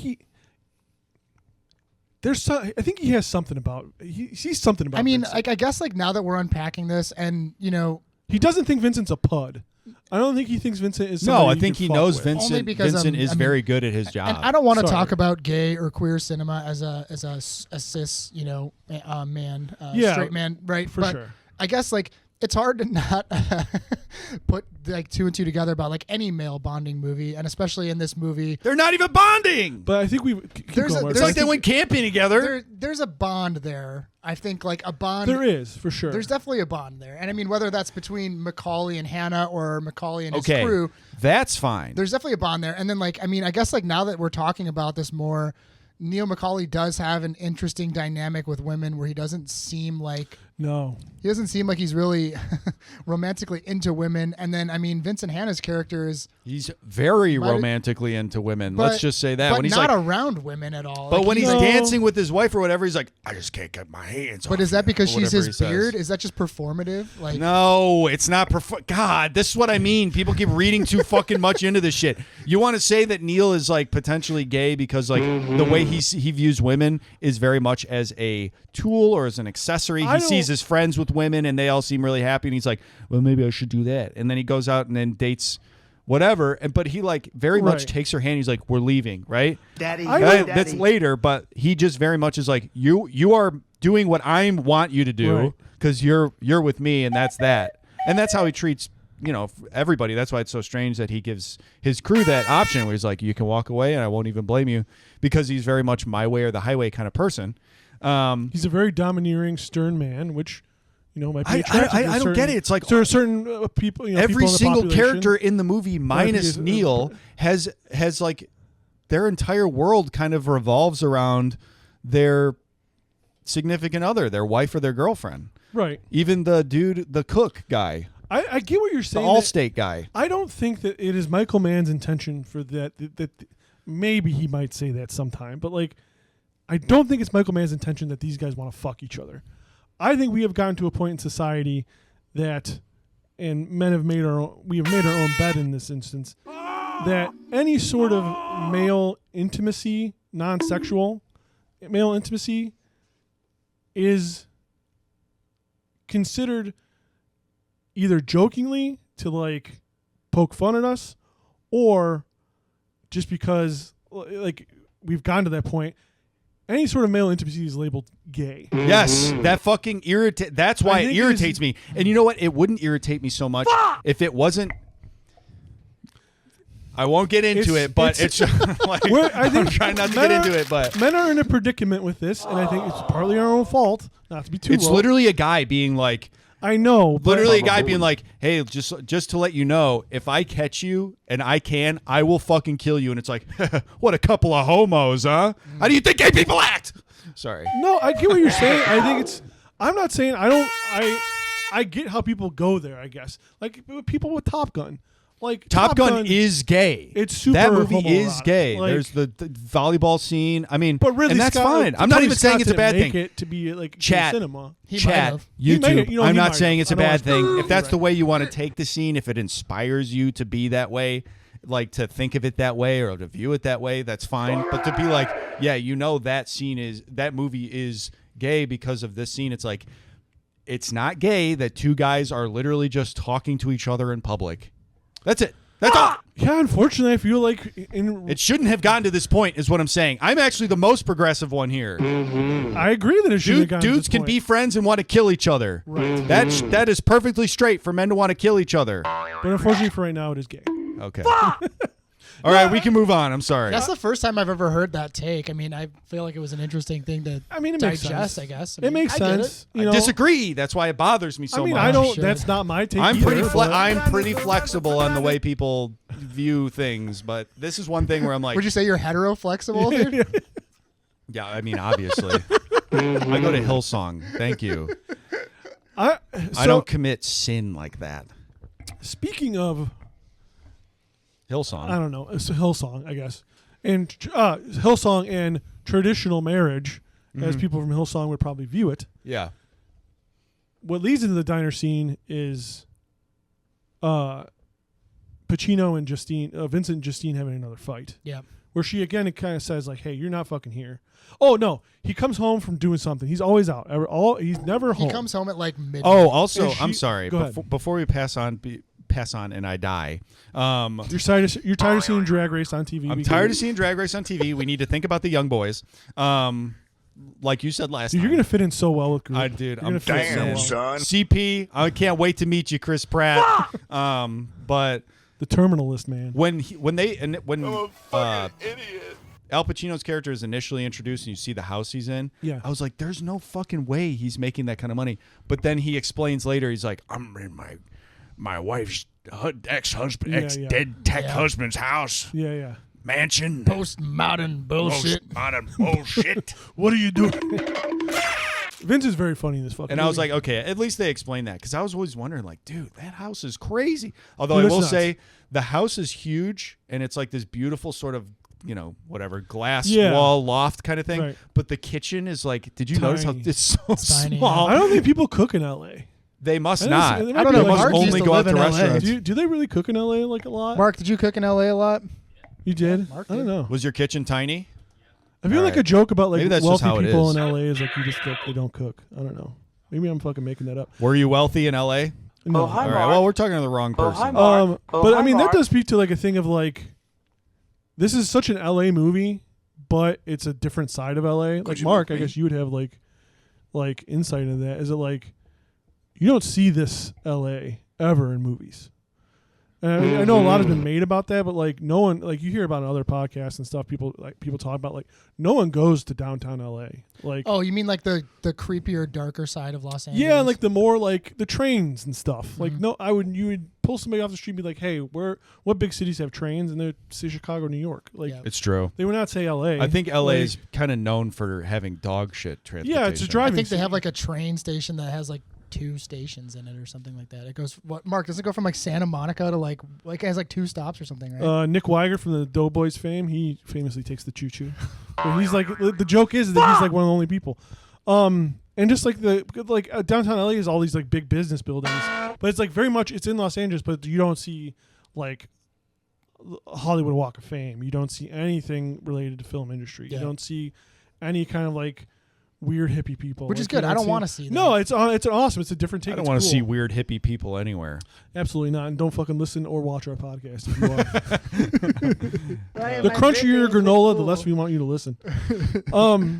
Nothing bad can happen. It can only good happen. But he comes home and he sees Justine getting ready and he's like, where are we going out? And she's like, Where are we going? we're not going out. He's like, well, where are you going Where out? are you going? And like eventually she's like, I'm going out without you. Yeah. And he's like, why? And he's like, well, you're never home to make plans or whatever. And like his reaction isn't to like even argue with her or talk to her about it. He goes down very calmly to like make a cup of coffee, and then like he like starts the water, like the faucet, and then fucking hits it, and then he just automatically goes up and starts doing like a tail Like he goes up in a You helicopter. gotta fuck with it, dude. Oh, what I really thought it would be cool if he was standing on his hands. I'm clipping that for fucking TikTok. You God fucking getting that damn on it. Tom is like playing with the toys, like fucking. You say Nero's game one more time, I'll fucking show you. You told me this movie's Fucking- fucking. What'd you say about this fucking Dan movie? Summer's gonna kick you in My the fucking issue face. is not that somebody thinks the movie's gay. Tom's My literally issue. having a fucking Wayne Grow moment where he's like creating scenarios in his head. I'm not before he creating a blows off scenario. the I had this fucking security guard. conversation with somebody. My issue is not that people think it's Is gay. somebody in the room right now with us, Tom? No. They do exist. I swear to God, dude. I swear to God. Man, I bet they you go said- on r/heat and there's going to be at least one post about it. Man, they said Val Kilmer was homoerotic. Man, you know I had to get it on. I had to get it on, Don't fuck man. with me. Don't fuck with me. Don't say this movie's gay. See how hot he is? I had to get it on, man. I personally don't think there's anything wrong with two guys Obviously talking not. to each other No. in public. It can still be straight, guys. Straight That's all or I'm saying. gay. But this instance, it's not. Is what I'm saying. I'm saying it could be. All right. It could be. I mean, I know what you're doing. I'm not going to fall for it. I've already been through this. To put in it. To put Chat, clip that. I've already been through this. To put a pin in it. No, chat's not going to clip anything because we don't have a chat right now. Chat. We had one Gen Z person come in and call us old, and that was that. I don't know if that's what they were saying. I think they were saying like senior citizen bingo of like we were just talking about all these old people. I think. I think they think we're old. I dude. think that it's Fuck, they probably one. do. It's one that we look old. I mean, if you're 20 and you see us, it's like, oh, the fuck are these Yeah, guys? we are Yeah, at that true. point. But we two- do look old as fuck. fuck, dude. But two, it's like I think the way If you're that this is 18 on shot, Twitch, the way that this is shot. I mean, let's be Yeah. real here. The way our video is, it looks like Bingo's always like one. You know what I mean? It's a camera facing one guy. He's like B7, and he puts the thing down. That's kind of how we are We shot. should lean So it into could be that. either one. But I think they were probably just calling us old. Yeah, you're probably right. Yeah. But Vincent's reaction to this fight with Justine is to go on a tail. Yep. And just randomly he's just kind of like, fuck this, I'm leaving. goes up in a I'm helicopter. going to work. Goes to work, and then he chases down Neil McCauley and fucking that cool scene where he's driving really Yeah, fast. in the great car. scene where he's driving the car Pulls and then him he over. puts the lights on, pulls him over. Get a and cup of he just coffee. goes, hey, can I buy you a cup of coffee? And then we get to that diner scene. That beautiful, beautiful diner scene. Great monologue between the two of them. Great to see them on screen together. Yeah, they work so. Yeah. it really does. Having It an pays off, man. exchange. It I mean, fucking it's follows through. awesome. It's really great. Both their characters, too. I mean, like in moments, Al Pacino's playing this character kind of to 11. I think it works in the entire movie, but he really, really subdues his character in this moment. Yes. It's kind of like, you know what, man? Let's just fucking have a conversation. He knows for all the like explosive like crazy shit that Pacino does in this movie. He knows when to turn it on and turn it off. Yeah. There's only one instance I think that it doesn't work, and it's when he goes to find the prostitute that Waingro killed, and they're like he's talking to like the crime scene lady, and like who are they? And it's like, oh, that's the family. He's like, what are they doing here? I don't know. It's I think the way he delivers that line is good because like he's pissed off that they're there, and then the crime scene lady's like, well, it's fucked up. Somebody recognized the girl and they called her family. I'm like, Right. I don't know. That was kind of good. I like it. It's just I don't know. I think you can. I do think though ultimately he has a very good kind of like knows when to rev it up and rev it down. Yeah. So they have the heist. Let's skip it. Let's skip ahead. What Well, do yeah, you think? we have the great scene here, and then I mean, well, we got the Van Zandt Uh-oh. stuff. Like, I don't want to talk it into depth, but like, we should at least say like, well, there's a lot of subplots. Yeah, there's a here lot of to the movie, subplots. and I Like, think those are we important can stuff, kind of we can wrap that up. We'll cover too. the Yeah. subplots. Yeah, I yeah, think towards the end. Towards the end. Well, as because- it converges, we can. Yeah, every single character that you come into contact with in this entire Yeah. movie all has something to do with the ending of the film. in Yes, some which way or starts Yeah. with. which starts with Wayne Grow, Yep. and you're introduced to a lot of different characters. You're introduced to Van Zandt. You're introduced to, I think his name is what, Brita. That would be Breeden, Dennis Haybert's character. Mm-hmm. You're introduced to him, and you're introduced to Mauricio. Is it or Marciano, Hank Azaria's Yeah. character, and they all kind of come together at the end. So, but we have this great diner sequence. Hannah's kind of just talking to McCauley, and then we check back in at Major Crimes Unit, and Hannah's like, let me talk to my detectives and see where we're at. And they basically tell Hannah, every single level of surveillance we had on all of these people, Right. we lost them. We don't know where anybody is. While he was meeting with. While he was meeting with McCauley, they lost McCauley. Michael Chirito, they lost Chris, they had trackers on him, they ended up in San Diego. And he goes, I had coffee with him a half hour ago. They're like, yeah. Then he drove into LAX where we don't have any helicopter coverage. Can't fly and we over. can't find him. We can't. You can't fly over. We didn't see his car leave, so he's still there. And like Anna's like, what the fuck? So they don't know where any of them are. Then we kind of get to, okay, now we're getting to the bank robbery. Right? Yes. Macaulay and his crew knew that they had to kind of shake the police so they can make this happen. They know what the risk is. And they did. They successfully shook them. There's a great scene where they know they're being surveilled. They go to that like shipping yard, and it turns out like Pacino thinks that they are surveilling Neil's team. It turns out that Neil was flipping the script and surveilling them. Yep. To find out who they the are. script, and they find out like all about Vince and Hannah. Yeah. So like they're kind of at a somewhat of a stalemate with Neil slightly in the lead, having lost all these tapes. Yeah, so now like Neil basically stole a base, and he's ahead of Vince Yes. and Hannah, right? Let's use a little bit of sports terminology there. And what happens is the way Bunch of that these jocks characters on this all pod. intertwine to keep the plot moving forward is, in the beginning of the film, the bearer bonds that they're stealing are from a man named Van Zant, and they offer to buy those back.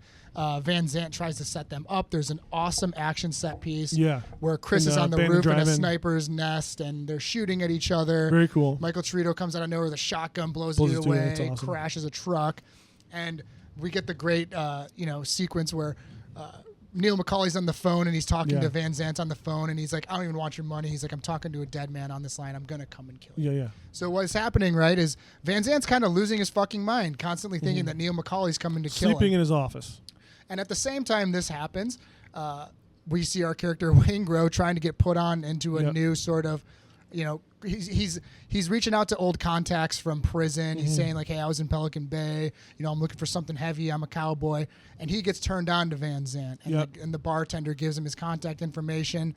Wayne Grow ends up coming to work for Van Zant. And he's like, how do you know Neil McCauley? Tell me more about him.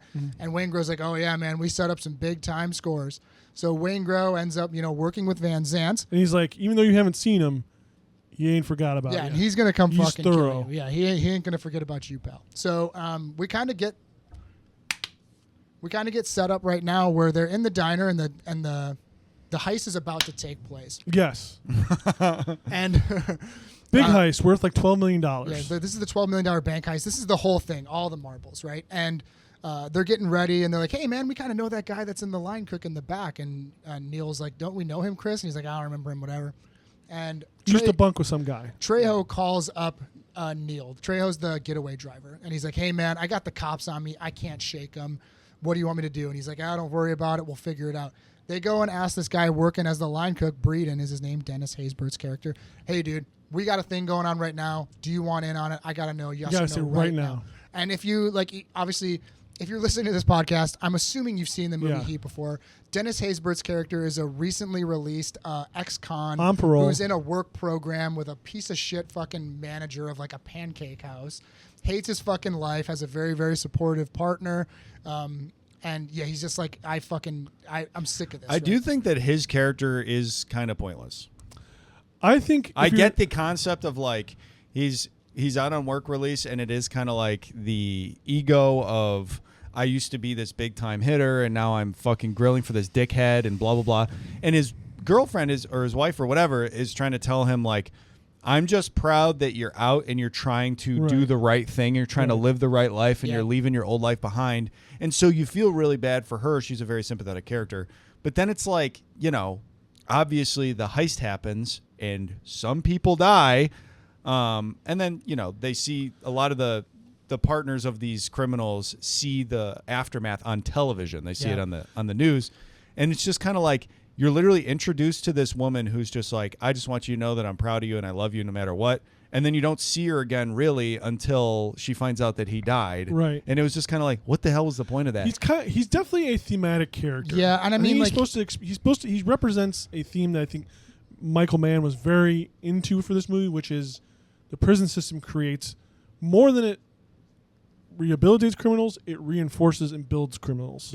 Yeah, of course. I mean, the dude goes to his job, and like the fact that his manager was like, you kick up 25% of your paycheck back to me. It's like, that's some that's scumbag insane. shit. I mean, like that's like some like I'm a piece of shit. Yeah, like, he you're gonna fucking pay me loved this, and there's nothing you can do about it. But it's like, I'm not paying you 25%. You're just not giving me 25%. Yeah. You're just paying me 75% of my paycheck. Yeah. But then he also owes whatever percent to his Right. probation or whatever. Right.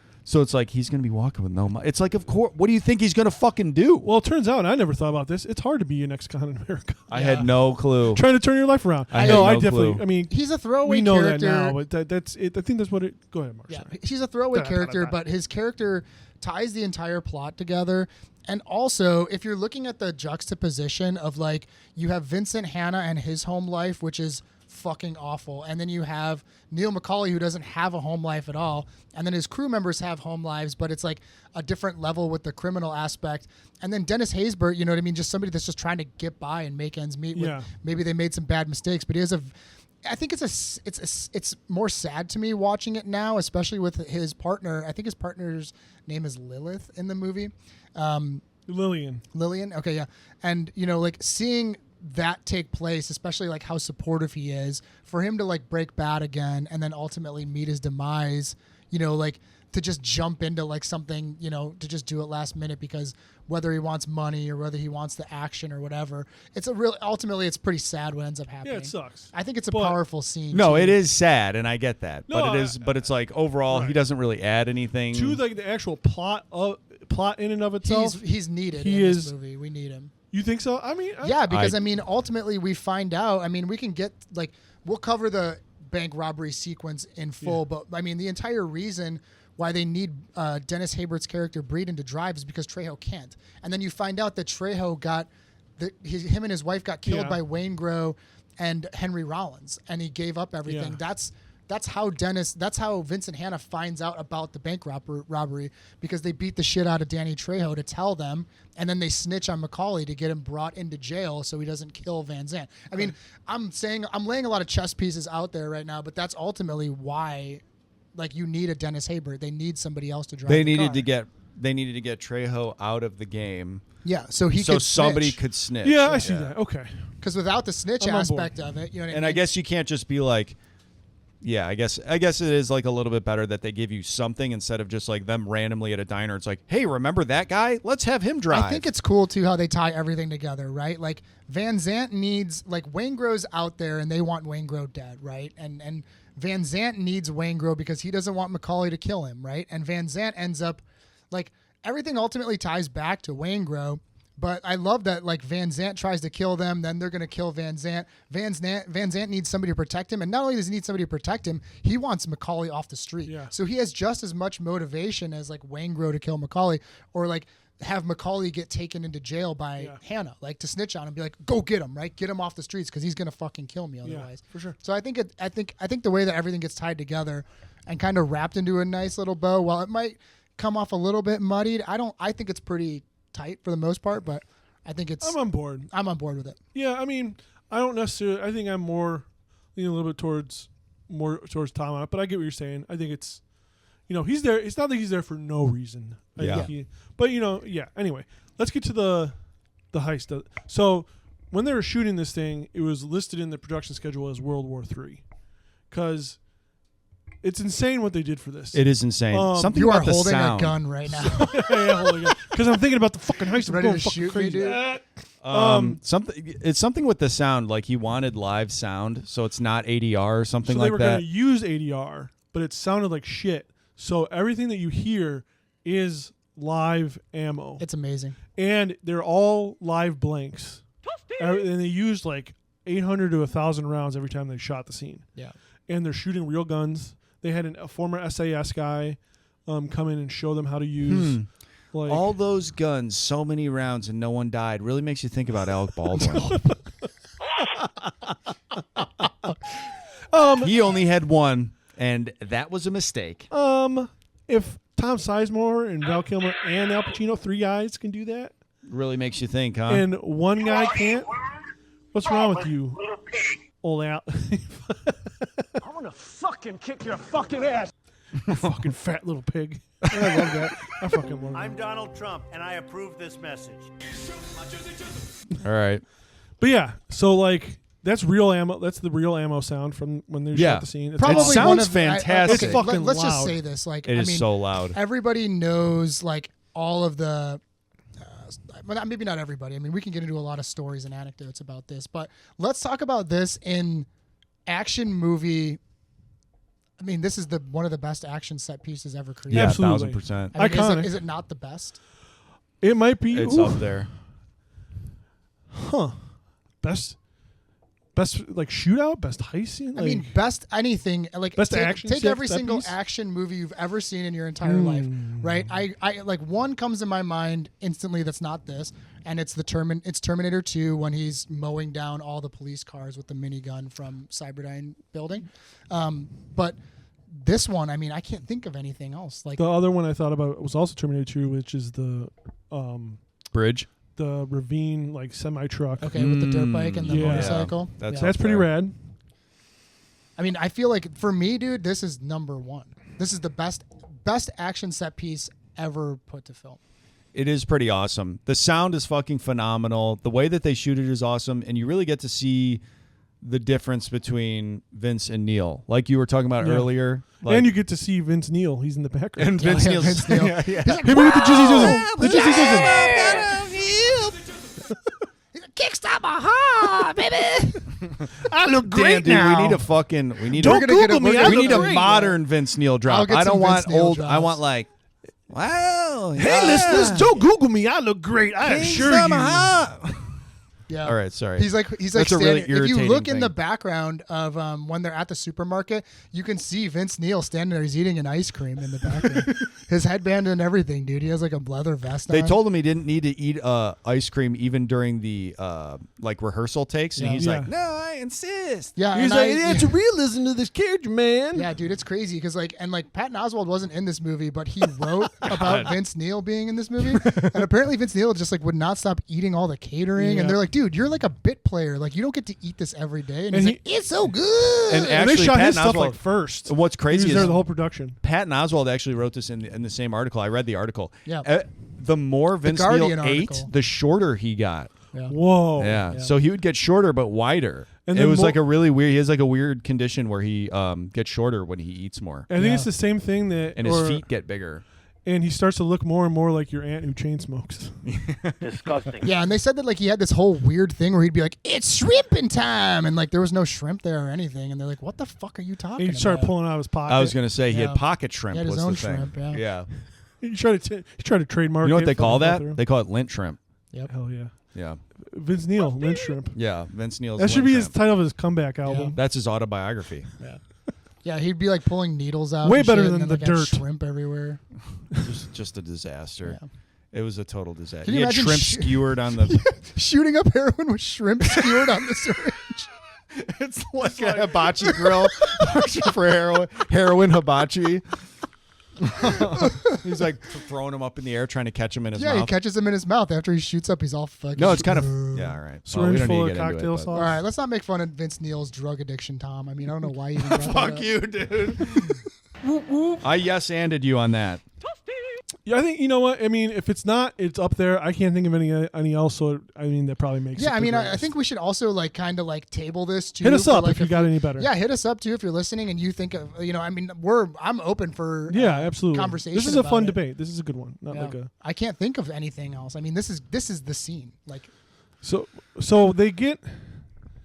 How far ahead do we want to jump? Because it's currently almost 10:30. Well, the heist fucking goes wrong. Yes. Because they almost get away with it, but Wayne Grove's information makes it back to Vincent Hanna. Pacino and his crew go out there, Yep. and they That's catch what him. kicks just- Val everything Kilmer starts shooting right away. Yes. Yeah. Right away. Wastes Doesn't no hesitate. fucking Wastes time. no time. And I think about them driving around and shooting guns in the car, Yeah. and I'm like, you'd be so deaf after Oh, that. yeah, for it sure. would be over for your hearing. Trito gets killed.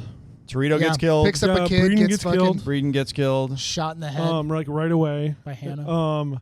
Bosco gets shot. I don't know if Bosco gets killed. But Bosco, I gets think shot. Bosco dies for Bosco, sure. yeah. I mean, yeah, when they Bosco. show him, when they Steven show him in Bosco the, dies. he's like in the alley or in the street, like laid Yeah. over, and Hannah, Hannah's his hands pissed. are all up, and like he's got blood all over in his mouth, like So shit goes wrong, and he in starts multiple ways. The only survivors of the heist are Chris, who also gets shot, and Neil. Neil pulls. So again, Neil going against his own thing. He comes around the corner, leaving 30 seconds. He pulls Chris to safety. Yeah. Brings him to like some sort of I don't know if it's a dentist, like some sort of doctor. Some sort of like Jeremy criminal. Piven. You know, there's a criminal doctor in every one of these movies. I thought they were gonna pull out and there's gonna be fucking like a bunch of like animals. He's gonna be like a vet or something. Yeah, it could be. I mean, that's he might another be criminal doctor. Jeremy Piven tries to be funny in this movie. It doesn't work. I think it works. You don't think it works? I just don't like Jeremy Piven. I just saw him being interviewed about this, and he improvised this part with Robert De Niro. And apparently, Robert De Niro got really pissed off about it and was like, "What the fuck are you doing?" After they cut.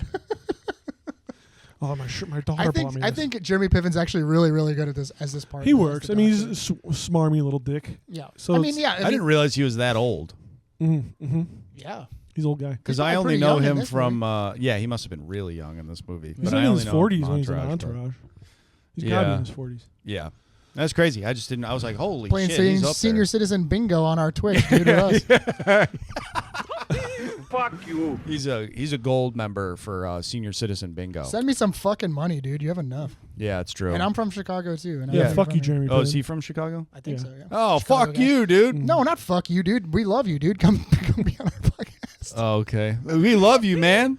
Come be on the show. I think you're so funny in Entourage, dude. And Dude, you've never Entourage done- is such a classic show. Marsh was just talking about how much you love that show before this started. And I mean, I've always really related to those characters. Like, yeah, that's the thing is like, especially Turtle. I've always really related to Turtle, Yeah. Johnny Drama too. I mean, another, actually, like now that I really think about it, I've really cultivated my entire personality around all of the entire cast of Entourage. I've always said that about you. Yeah, I mean, from Tom the minute has from said the that. minute I saw him in class, he like started talking, and I was like, this is an Entourage. He's just head. all four of them all together. This is an Entourage head. And you know, he said like every time you say that you're like on your way to record or like I'm about to pick you up and you're ready, Marsh always says something of like, Tom's doing the podcast. You know what I mean? I just do like say that all the just time. like Vinny's doing the movie, Yep. Tom's doing the Yeah. podcast. Yeah. He's kind of trying to come up with his own. I mean, like, I'll just be talking on the catchphrases and- phone all the time, and people, like, I mean, I'm constantly talking on my phone. And if you've watched Entourage, the entire show is just them talking on their cell phones.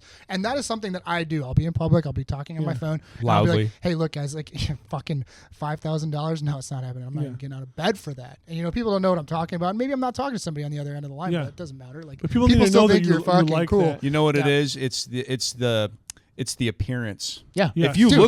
look like you're turning Right. down 10 grand, well, I want to know what this guy's having. Of for dinner. course, dude. It's called peacocking. I've learned that from, my favorite guy from Jane's Addiction. And also Jane's Addiction does the fucking soundtrack to fucking Entourage, and they do that song. It's like, oh yeah, oh yeah. So that's a We're kind of twofold full. Jane's Yeah, we're Addiction kind thing. of full circle. Like, back I like to peacock and trick Entourage. people and thinking I'm rich and I'm turning money down. You know what I mean? It gets fucking people talking You do about how keep cool trying you to- are. It makes people think how much money you don't have. Yeah. You keep This guy's trying to- turning down $10,000. He must have, I don't even know, but a lot of money. Yeah, Dude, probably more than anybody's. less This is than fucking- $10,000. Guys, pro wrestling Yeah. 101. I'm constantly $10,000 angling. less now. But yeah, I mean, I have really, really, really, built my entire personality around the show Entourage. And Mark and I are actually going to start our own Entourage podcast. It's going to be a spin-off of About That Action podcast, but it's going to be Entourage, the Entourage cast. Hell yeah. Yeah, we might have some of the that might cast. be We pretty- might actually have some of the cast on the Entourage. I mean, cast. I think you could probably get confirmed, Lloyd. but- You could probably get Lloyd real easy. yeah.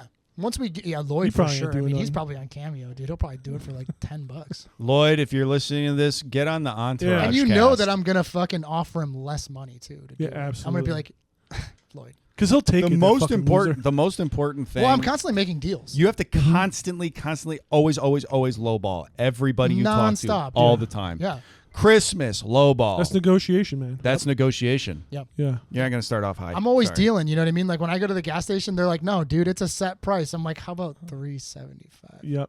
And I buy one of these cookies. and I take something else. Yeah. Has it worked? Not yet. But Not you're yet, clo- but it you're getting could. closer. You never know. It's You're all closer. about I've the seen it. confidence, baby, and that's how we rob, and that's why we're gonna get back into heat. Talking about robbery. Robbery goes wrong. A bunch of people die. We skip forward. Blah blah blah. Who sold them out? I don't know. But when Neil comes home and his girlfriend, what's his girlfriend's name? Edith. She's like, wait, was that you? You did that? He's like, pack your bags. We're going. We're leaving This right part's now. pretty sad. It is sad. Because he basically That's asked her to like ride with him, right? He's just like, look. Well, I mean, it's got to be a big reveal. I met you Tuesday. It's currently Sunday. We need to leave the country. I mean, I don't know how the timing worked out in the movie. I don't think that I was something can't that- imagine they've known each other for longer than 2 weeks. Still, I feel like that's probably be a pretty big shock to find out somebody you've just dated or Yes. slept with is like committed a heinous murder. Yeah, that's what I'm saying. Yeah, that's crazy. That's what I'm saying. That's crazy. It is I'm crazy saying to it's think insane that he came in and he's It like, was pack sad your bags, for, we're leaving. And well, she, no, but that's what I'm saying. Like, it's sad for her, and then it's equally sad for Neil. Oh, Because yeah. Neil is just like, he doesn't understand. He is so emotionless that he has, like, to him, like, everybody else, like, are truly, like, NPCs in this, where it's like, That's why I don't think he really like loves her. I No. think he does maybe in his own way, but like not anything substantial. I think he really loves Detective Vincent Hanna. he knows from that homosexual scene where they talk to each other for 5 minutes. Well, they were both like Guys, and I just want to say about that action thinks that if two men talk to each other for longer than 2.5 minutes, it is gay. Yeah. Yeah, we're on record for saying that, and it's weird because they're both wearing suits throughout the entire movie, and then in this scene they're both wearing mesh shirts. Damn, son. They're wearing like mesh halter tops, whatever. Al Pacino goes back to playing his character from Cruising. Oh, dude, we're gonna cover Cruising on this podcast for sure. I fucking love that movie. I actually own the Arrow Blu-ray of Cruising. That's absolutely an action. Interesting. It's Yeah. an action movie. I'm not even being sarcastic. I mean, It's a procedural. It's an undercover cop. Okay. And he's playing the character, and he only has yellow handkerchiefs in his back Yeah, pocket. it's He's got like amazing, 6 of them. I fucking love that movie so much. William Friedkin movie. Yeah, dude. Another Chicago guy. Didn't Al Pacino apologize for that movie though? I'm pretty sure he apologized for it because There was a lot of pushback did from Friedkin apologize? Friedkin. I don't know.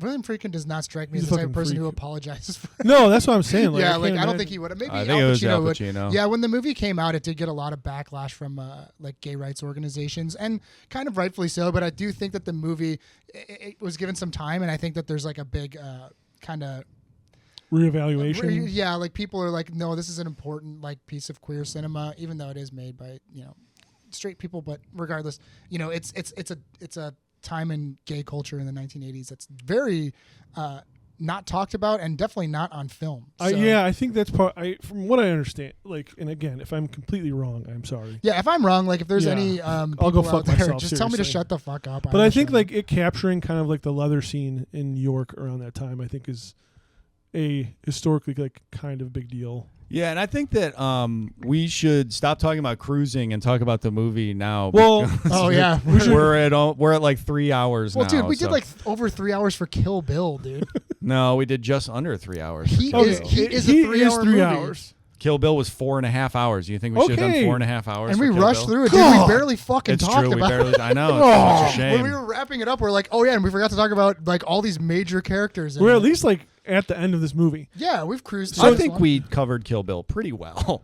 I think. I don't think we're winning any potty awards. Let me tell you that much. We're gonna throw God that. damn it! I want a potty. People want to throw us in the potty. Yeah. For a launch we missed. They thought that episode was in the potty. We're definitely doing a volume 2. Anyway, On Neil's on Heat. on the book Heat too. Chat clip that. Neil's scrambling. We are chat, dude. We're doing all the clips. There's no chat. Mark, clip that. Neil takes Chris to Nate. Nate, who's been throughout this movie, is kind of like a confidant, a kind of guy who's like Nate is like kind of untouchable in the He's criminal kind of world. like a male madam. Yes, he sure is. He's like Deuce Bigelow's. Yeah, what's he the, is. what's the fucking Eddie Griffin? Is Eddie Oh Griffin's name? fuck, I can't remember. Deuce Bigelow. Yeah, he's He's kind of definitely he's like kind of it, like a yeah. male madam, dude. Yeah, and he was like he's the one telling Neil like, hey, you don't have to fucking do this shit anymore. Like you can get out. But he's more than happy to supply Neil with like fucking leads and stuff. He sends Chris to Nate's. Chris, against his better judgment, goes to see his wife. Yeah, he wants to see Charlene. In the meantime, and we glossed over that Charlene got brought in by Detective and possibly Drucker. the best Pacino crazy moment of the movie. We glossed over. Oh well, no, we didn't even. Not even that. I mean, like, I didn't really want to talk about like those scenes specifically, Yeah. just because I feel like everybody talks Me about that too. stuff. But Sergeant Drucker, he's kind of like the one leading this whole scene where Charlene is. They bring her to a safe house, and she's with Marciano. Hank He Azaria's brings her character. there. He brings her there because she's like, I got to get the fuck out of here. Chris he just wants was in to- this shootout. he wants to beat I his love you, cigarette whatever. rap. Yeah, he's like, I'm gonna sell all the cigarettes. You're and gonna be we're in jail make in all New the money." Jersey, is what they tell him. So he basically sets her up, and she's with Sergeant Drucker, and he kind of gives her like a, hey, look, if you don't fucking do something now, your kid's gonna end up in foster care. You're going to jail as an accessory. He's gonna end up in the group homes, which you were in, which you kind of you get. know so you get how a little this bit goes. better. He's going to end up in and out of institutions. You know what I mean? Like, you do the right thing, right? So get to Chris to turn himself in. So she's like at a safe house, and So she decides to cooperate. She Keep going, cooperates. sorry. She cooperates, and Chris rolls up, and we get our first glimpse of Chris in his new setup. He doesn't have long blonde hair anymore. He's looking all fucked up. He looks different. He's all fucked up. And this scene, and I think we should talk about this scene because it's important. Yeah. This scene broke my heart, dude. Dude, it's fucking sad, When man. Charlene goes outside to identify whether or not the car rolling up for the police is her husband, and she's standing there, and Ashley Judd does such a great job. She She looks does. so sad. She looks so It's defeated. terrible. It's- And Chris gets out And of the the look car. on his face, The man. look on his face. Chris gets out of the car, and he is so happy to see her. Yes. Like the way that Val Kilmer emotes in that moment, he's like so happy to see her, and it's a kind of like it's a romantic and sad part, and it's great. And Charlene gives him a little. Oh wait, we are on video, so I can do it. Charlene goes a little, like Yeah. signals him, like don't fucking get Yeah. the fuck out of here. And he sees it, and in that Jeez. moment. When he sees that, he instantly turns and he's crushed for a second. Yeah. But Val Kilmer's such a good actor. Yeah. He understands how this character would And think. Chris is such a pro. And Chris is such a pro. He, even though he's crushed, like his Yeah. face, like you see his eyes, it's fucking amazing, people. Just watch this scene. His eyes change. He looks so sad, but he knows, fuck, I got to get the fuck out Yep. of here. Turns around to some guys playing basketball and he's like, hey, are there any apartments to rent here? And they're like, Yeah. yeah, man, go down the street. He gets in his car and drives. Like, it's so fucking, like, literal chef's kiss. He amazing. Of all the guys, he clearly is the one that really does. He's a bad husband. He loves Charlene though. Yeah. Yeah, which He is gay. Truly, it's. I Would mean, do the anything for gayest thing in the Charlene. movie. The fact that he came back for his wife is pretty gay. His son. Well, who does his that? son? What does he say? His son rises and sets with No, it? he says Neil asks her about. He's like, he just does a thing about the heat around the corner, and he's basically saying to Chris, like at the beginning, he's like, "Is this worth it?" Because like she's causing.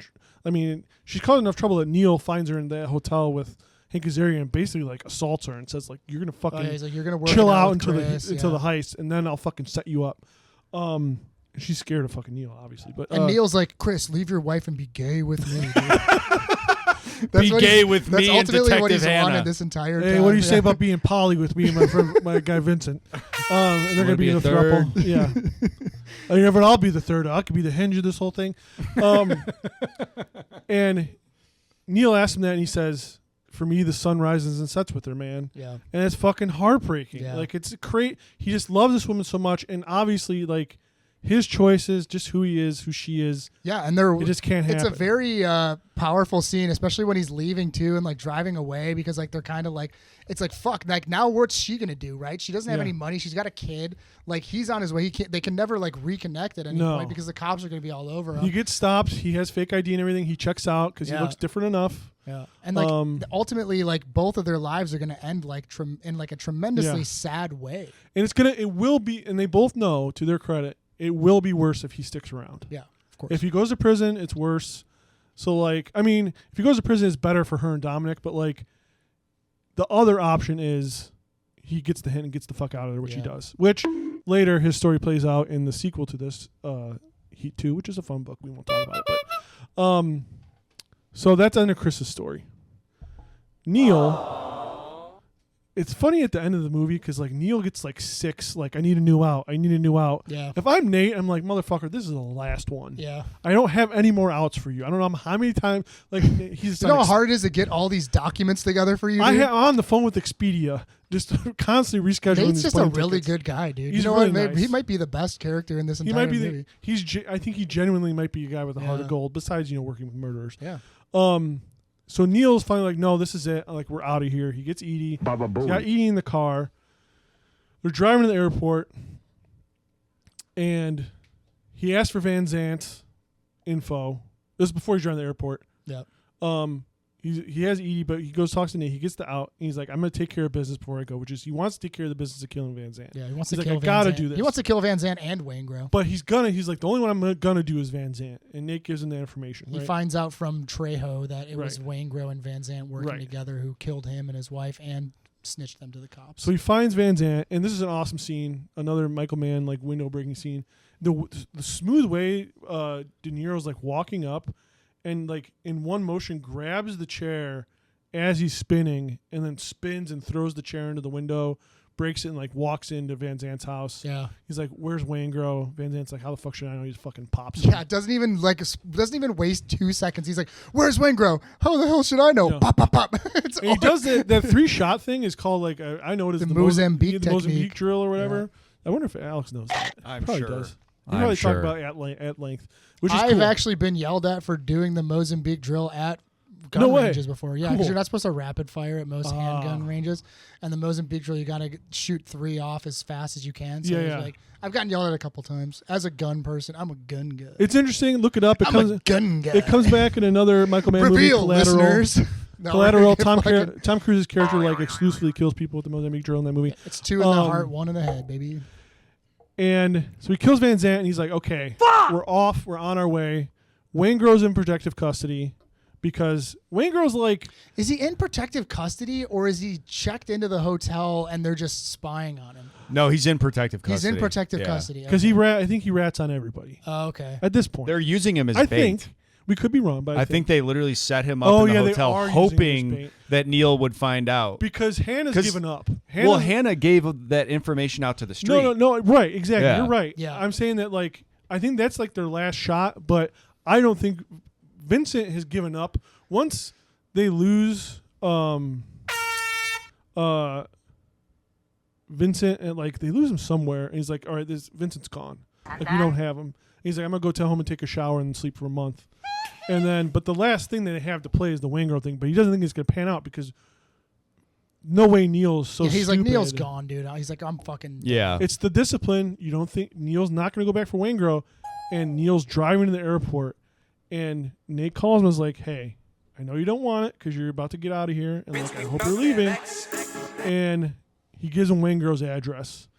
Oh, yeah. He's like, hey, brother, I found out where Waingro You don't is. want it. Yeah. You don't need it because you're out of here. Yeah. Kind of tell him like, get the fuck out of here. But And why even give it to him? Because he asked because for he it. asked for it, I think And that's what Nate does, dude. You ask for something. That's just what a great person Nate Yeah, is. He this is a fucking great good guy. You ask for Dude, something I and he love does Nate. it. He kind of continues that for Chris and he too, and it's kind of fun. I mean, Oh, he's nice. a good guy, Yeah. dude. You know what I mean? Like De Niro's like, why didn't you keep Chris here? And he's like, free country, brother. That is Yeah, true. right. He lets people make their own decisions. Yeah. It's a beautiful he's, thing. He's a cool character in that way where he's like, and that's how he stays so clean because he's like, I just fucking set shit up. Yeah. Whatever you want to He fucking do. even tells them not to whatever. take the score. Oh, he too. does, yeah. Yeah. He's like, don't take the score. You got He's too like, much heat. because he says like to your point, you were saying earlier, he's like, why are you gonna do this? Yeah. And he's like, and De Niro's like, it's worth it. He's like, all right, fine, fuck it, Yeah. go ahead. But like he like has a really cool anecdote about Hannah too, where he's like, "Guy's been married 3 times. Oh, you think dude, it's because yeah, he that likes rocks. spending time at home?" It's Yeah, like, yeah. it's so good. When they're kind of like looking at the Yes. file of Detective Hannah together. Yeah. Oh, Also, 3 marriages. yeah. Maybe it ain't for you. Yeah. No, and I think he realizes. Yeah. That. Yeah. He's like, Hannah. My informant says Hannah likes you a lot. Yep.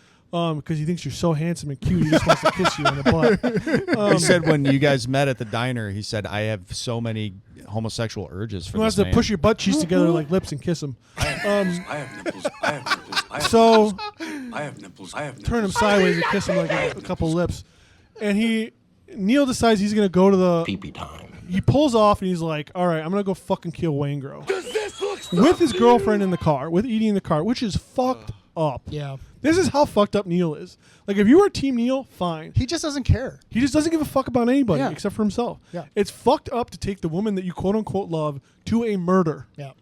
And it's cool how he murders okay. Waingro. Basically, make her. Sorry, an not accessory all of to us murder. can be Mr. Perfect. Sorry to ruin your Valentine's Yeah, Day plans, okay. Tom, but it's cool how he murders Waingro. He dresses up in the thing and he like fucking pulls the fire alarm. Yeah, I love that. He calls. He's like, "His room service. Jameson ordered a BLT and they gave me a club sandwich." Oh, I hate when that happens. Yeah, me too. And he fucking puts the elevator. It's like very down to a detail, perfect. It makes a lot of sense how it happens. He fucking busts the door in on Waingro, fucking pops him. He says, "Look at me, look at me." Yeah. Waingro's about to piss his pants because he's a little fucking Waingro's pussy like bitch. in like the fucking bathrobe Oh, that you his get at the fucking hotel bathrobe. and like slippers. God damn it. He's a fucking such a fucking rapist, piece of fucking sex work murdering asshole pussy bitch. I fucking Yeah. hate Waingro so much. Yeah, he played that character If very we're well. talking loose ends, I mean, like the serial killer part of this movie is like the only loose Yeah. end like thing. That's but not- it makes you hate Waingro even more. And it's like I think they kind of leave it, and I'm not justifying it because it is kind of weak, but yeah, they make I it will clear say, it's Waingro, so though, it's like all right. That girl that he ends up killing, she says something. She has like some dialogue that I was just kind of like, did people really talk like this in 1995? Yeah, I she don't probably know. She's did, like, okay. you're a real hot dog. You know what yeah, I I'm don't talking know. about? If you were a sex worker in She's like, you're a 1995 rodeo and you rider. referred Yeah, to go ahead anybody and as hit a us up, rodeo dude. rider, Yeah, we're a rodeo rider. hit us up in the DMs. Yeah, any sex workers from 1995, if you guys want to DM us and let us know if calling somebody a hot dog was Especially really like popular. a black teenager in LA at the time in 1995. Is she calling someone a rodeo rider? Maybe, I don't know. Maybe, I guess so. I, mean, I don't know. they're That feels fucking like ignorant. something Quentin Tarantino would say if he was being interviewed yeah. on BET. I typed it into my computer. I typed rodeo rider into my computer. Okay. So he goes and fucking kills Waingro, and Best kill scene. it's awesome. He says, "Look at me, look at me," and fucking. And he wasted Gets two in the chest, and Waingro's like, Oh, I love that. Yeah. Just a And one in the fucking dome. pitiful Yeah, death. dude, make him suffer. Yep. And it's so cool, like the cop, because there's two cops across the room from Waingro. They see Neil, and Neil's got his flashlight, and the guy has the drop on Neil. He's like, "Freeze! Put your gun down." He drops the gun, and Neil, he must have learned this from like some like the SAS guy, and but like the guy has the gun to his back, and there's enough room that Neil's like closes the gap, and he takes like 2 steps backward with his arms out and pins the guy to the wall, basically. Yeah. Where the gun is in Neil's back, but like human reaction time isn't fast enough that if Neil, which he does, makes a fast enough move, which he like kind of like spins and like knocks the gun out of the guy's hand and like whacks him with the flashlight. Yeah. It was just really cool. Yeah. Like it's just like a secret agent move. Is awesome. Fucking pops Waingro, goes down. Thinks he's gonna get away with it. Sees Vince. sees Hannah. Sees Vincent. Sees Vince Neil. And he has a. Sees Vince. Hey, you want some loot shroom, baby? Yeah, they're like, hey, he was like, Kickstart my Michael, heart. man, can you put me in the background of this one too, baby? Hey, man, Tommy Lee and Nikki Sixx left me out of that dick washing competition dude. in the dirt. Remember that? Fucking so- He's like, man, I never forgot that. I wash my dick constantly, baby. Chat, clip that. Chat clip that. And it takes him a little bit more than 30 seconds, but he's looking at Edie, and she is just fucking devastated. Yeah. Dude, But and, also- and he runs away, and she's just like, fuck. She does have an interesting. I don't know if this is like you guys read this too. As he's coming out of the hotel, she puts it together that he's there doing something fucked up. Yeah. She looks fucking scared. Yeah. I think she's scared of him. Yeah. She loves him, but I think she's I scared. definitely of him. think How that there's could like she a love him? She She's feels no- like she's being held captive. I'm a not little saying bit. that she thinks she loves him. I don't think it's the fucking they're meant to be together It's the necessarily. excitement of. Yeah, I think he's a Yeah. charismatic guy. He's just, Yeah, I could lots of see that charisma from happening. him for sure. We get our final scenes here where we have And Neil Detective bails Hannah. on her. Yeah, Neil bails on Edith. Bye, Edith. We loved you so much. And we have the final end chase here, where Which we is have awesome. Detective Hannah going after Neil McCauley. So cool. Hannah sees him, chases him down. He stops for a second and goes to the patrolman. He's like, "Hey, give me your shot." Yep. He takes a shotgun. He looks good running with that shotgun. Yeah, he looks awesome. And then like they're running through I the love airport. him trying to. He's gonna take a shot with the shotgun, even though Neil's like 600 feet away from him. Yeah. I mean, it's awesome. They have a really cool sequence of shootout here. Lots of awesome stuff with the lights and the planes landing and taking off. This is an awesome scene for me. Detective Hannah ultimately ends up shooting Neil, killing him. Neil almost gets a drop on him. Neil almost gets the Vincent drop on him. sees the shadow on the ground. It's awesome. And turns around, pops Vincent. And then we hit the Moby song, "God's Face" over the. I can't remember the name of it. I'm gonna look it up right now. No joking. It is genuinely touching when, he tells Neil in the diner scene. Neil tells Vincent in the diner scene, "I'm not going back." Like the part of the reason is like, "I'm not going to hesitate when I shoot you because I'm not going back to prison." And he's laying on that thing, and he's like, "I told you I'm not going back." Yeah, he knew that he had to kill him. And Vincent is genuinely upset for having to kill him. Multiple reasons. I think he admires Neil. I think Vincent sees a life where he is Neil. He could have ended up being Neil at some point in his mind. because I think Vincent's aware enough emotionally to like look at all those possibilities, and Neil, and like possibly the only human moment of the whole movie, puts up his hand and like Vincent holds Neil's hand as he dies. Yeah. And it's like, it's just really touching. The Moby fucking song works. Yeah. And it's the last It's shot awesome. is Vincent standing there. It's beautiful. I mean, and like Vincent clearly also like giving it back up to the actors like who do so well in this movie. Al Pacino is killing it in this scene right here. Like, Yeah. it's almost like he didn't want to kill Neil. He had to kill Neil. You know, maybe he is secretly gay for Neil and loves him, like somebody does think too. But yeah, this part. I Really, think that's probably it. That's probably what it is. But this part gets me every time. I love this fucking ending. Yeah, It's such a great actually, you ending. know what? I'm sorry. For my rant earlier, I was totally out of line. You're right. Now that I see after Al Pacino shot Robert De Niro to death, honestly, that's pretty much the most. That's like the gayest thing that you can do to Don't somebody. be Shoot rude. him to death. So, as far as like homosexual relationships go, it does make sense why people would read it that way, because he does shoot him, and I mean, not to be stereotypical or anything, but No, when they say love is love, this is what they're talking about. yes, absolutely. But that's then a Heat. Amazing film. I mean, Fantastic film. I loved it more this time than I have Yeah. the last couple times. There's a lot Yeah. more stuff, and being conscious of like the fact that Kayla had a problem with the way the women were written, and it's kind of like almost like most of the men's motivations in this movie were for their partners in a lot of ways, and or if not, their partners were the only thing that was trying to keep them out of trouble. I think that's like they were only. I agree with that second point. They could only be perceived as being like nags or whatever because they're trying to stop these guys from doing what they want to do. But what they want to do was going to inevitably kill them or land them in prison. It's like, of course, you're going to tell your partner like, "Hey, don't do that." I agree, and I think that's a trick that's a thing that we have seen played out with so many movies and TV at this point. Like people idolizing Tony Soprano, like Skylar White. I mean, yes, exactly. People like, hate Skylar White, Vincent and I am a Skylar White defender. Vince Gilligan. I remember reading Vince Gilligan's interview where he's like, "The point is that Walter's a piece of shit," and I was like, "Oh, I've been watching this wrong." She literally was like, "Hey, yeah, I don't want you selling methamphetamines out of my home. I'd rather you not." And do people are anything. like, "That bitch sucks. Yes. Fuck her." It's like she just had a baby. She has a son with fucking cerebral palsy. Yes. And you have a husband who just announced to you that he's a millionaire He's because selfish. he sells huge quantities of fucking crystal Right. meth Yeah. to like very dangerous people. It's How like can you you don't call know it a who's bad going guy? to show up at your house.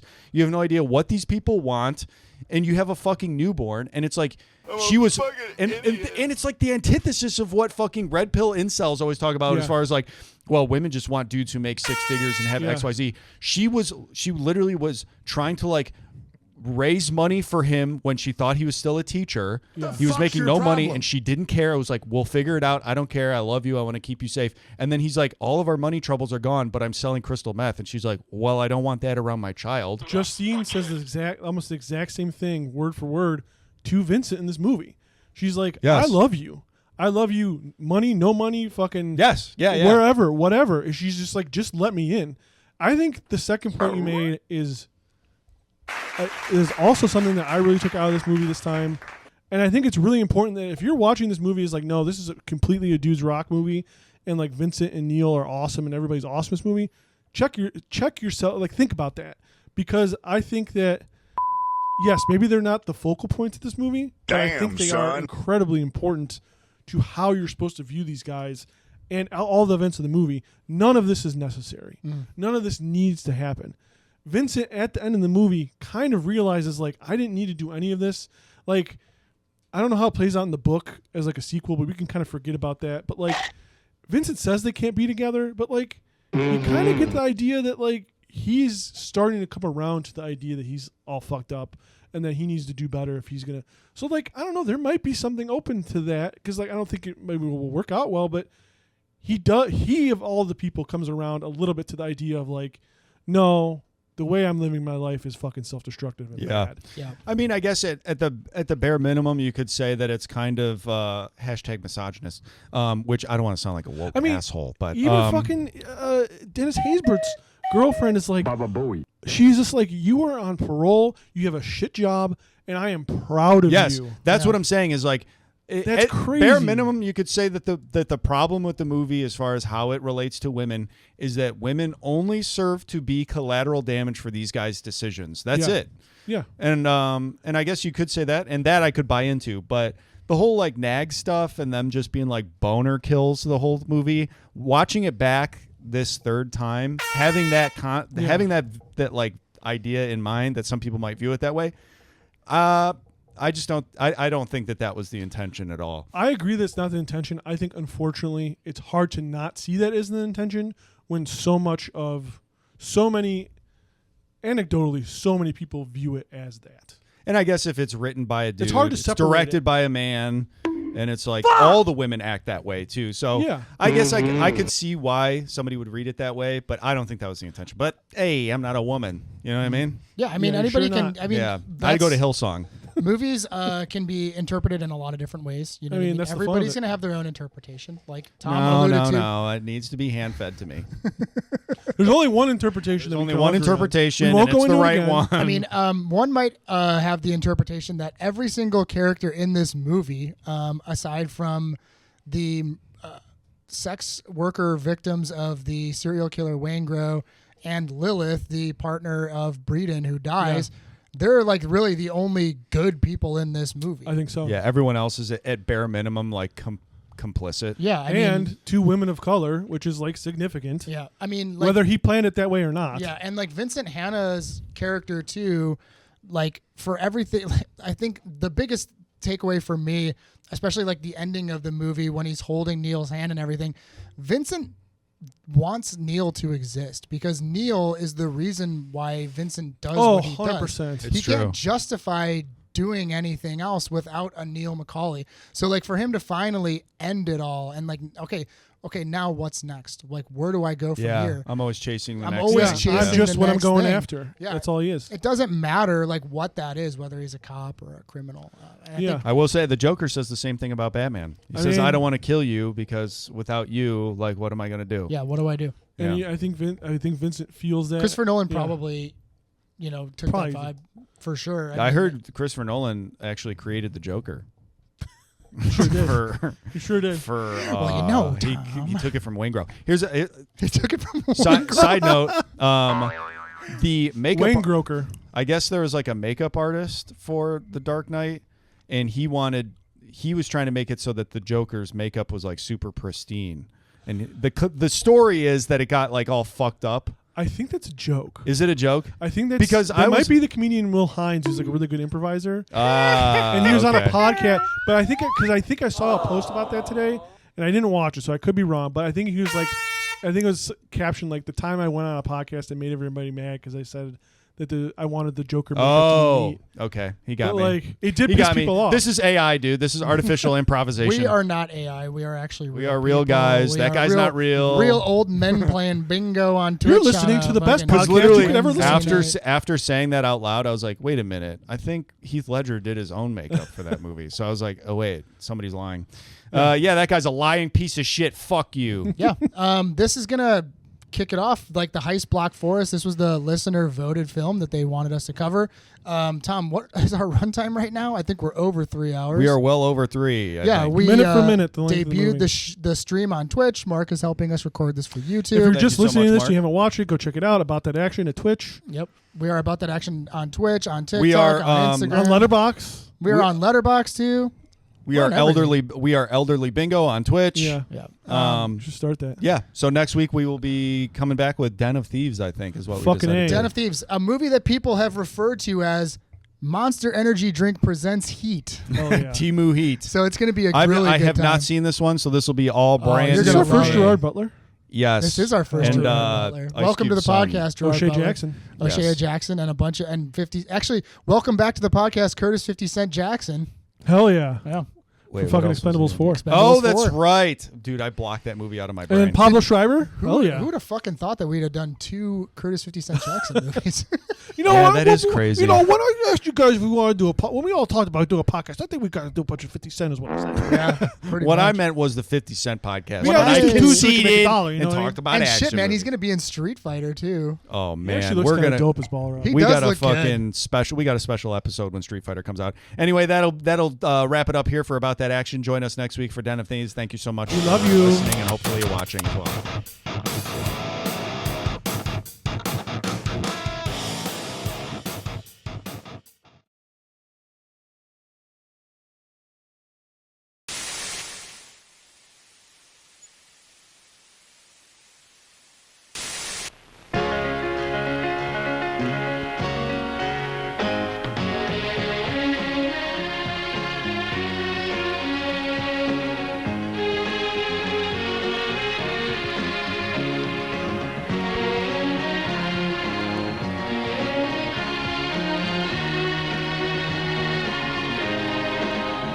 If you're looking for a beer that's born wet and clear, born in the land of sky blue waters, then reach for a hand, reach for a hand.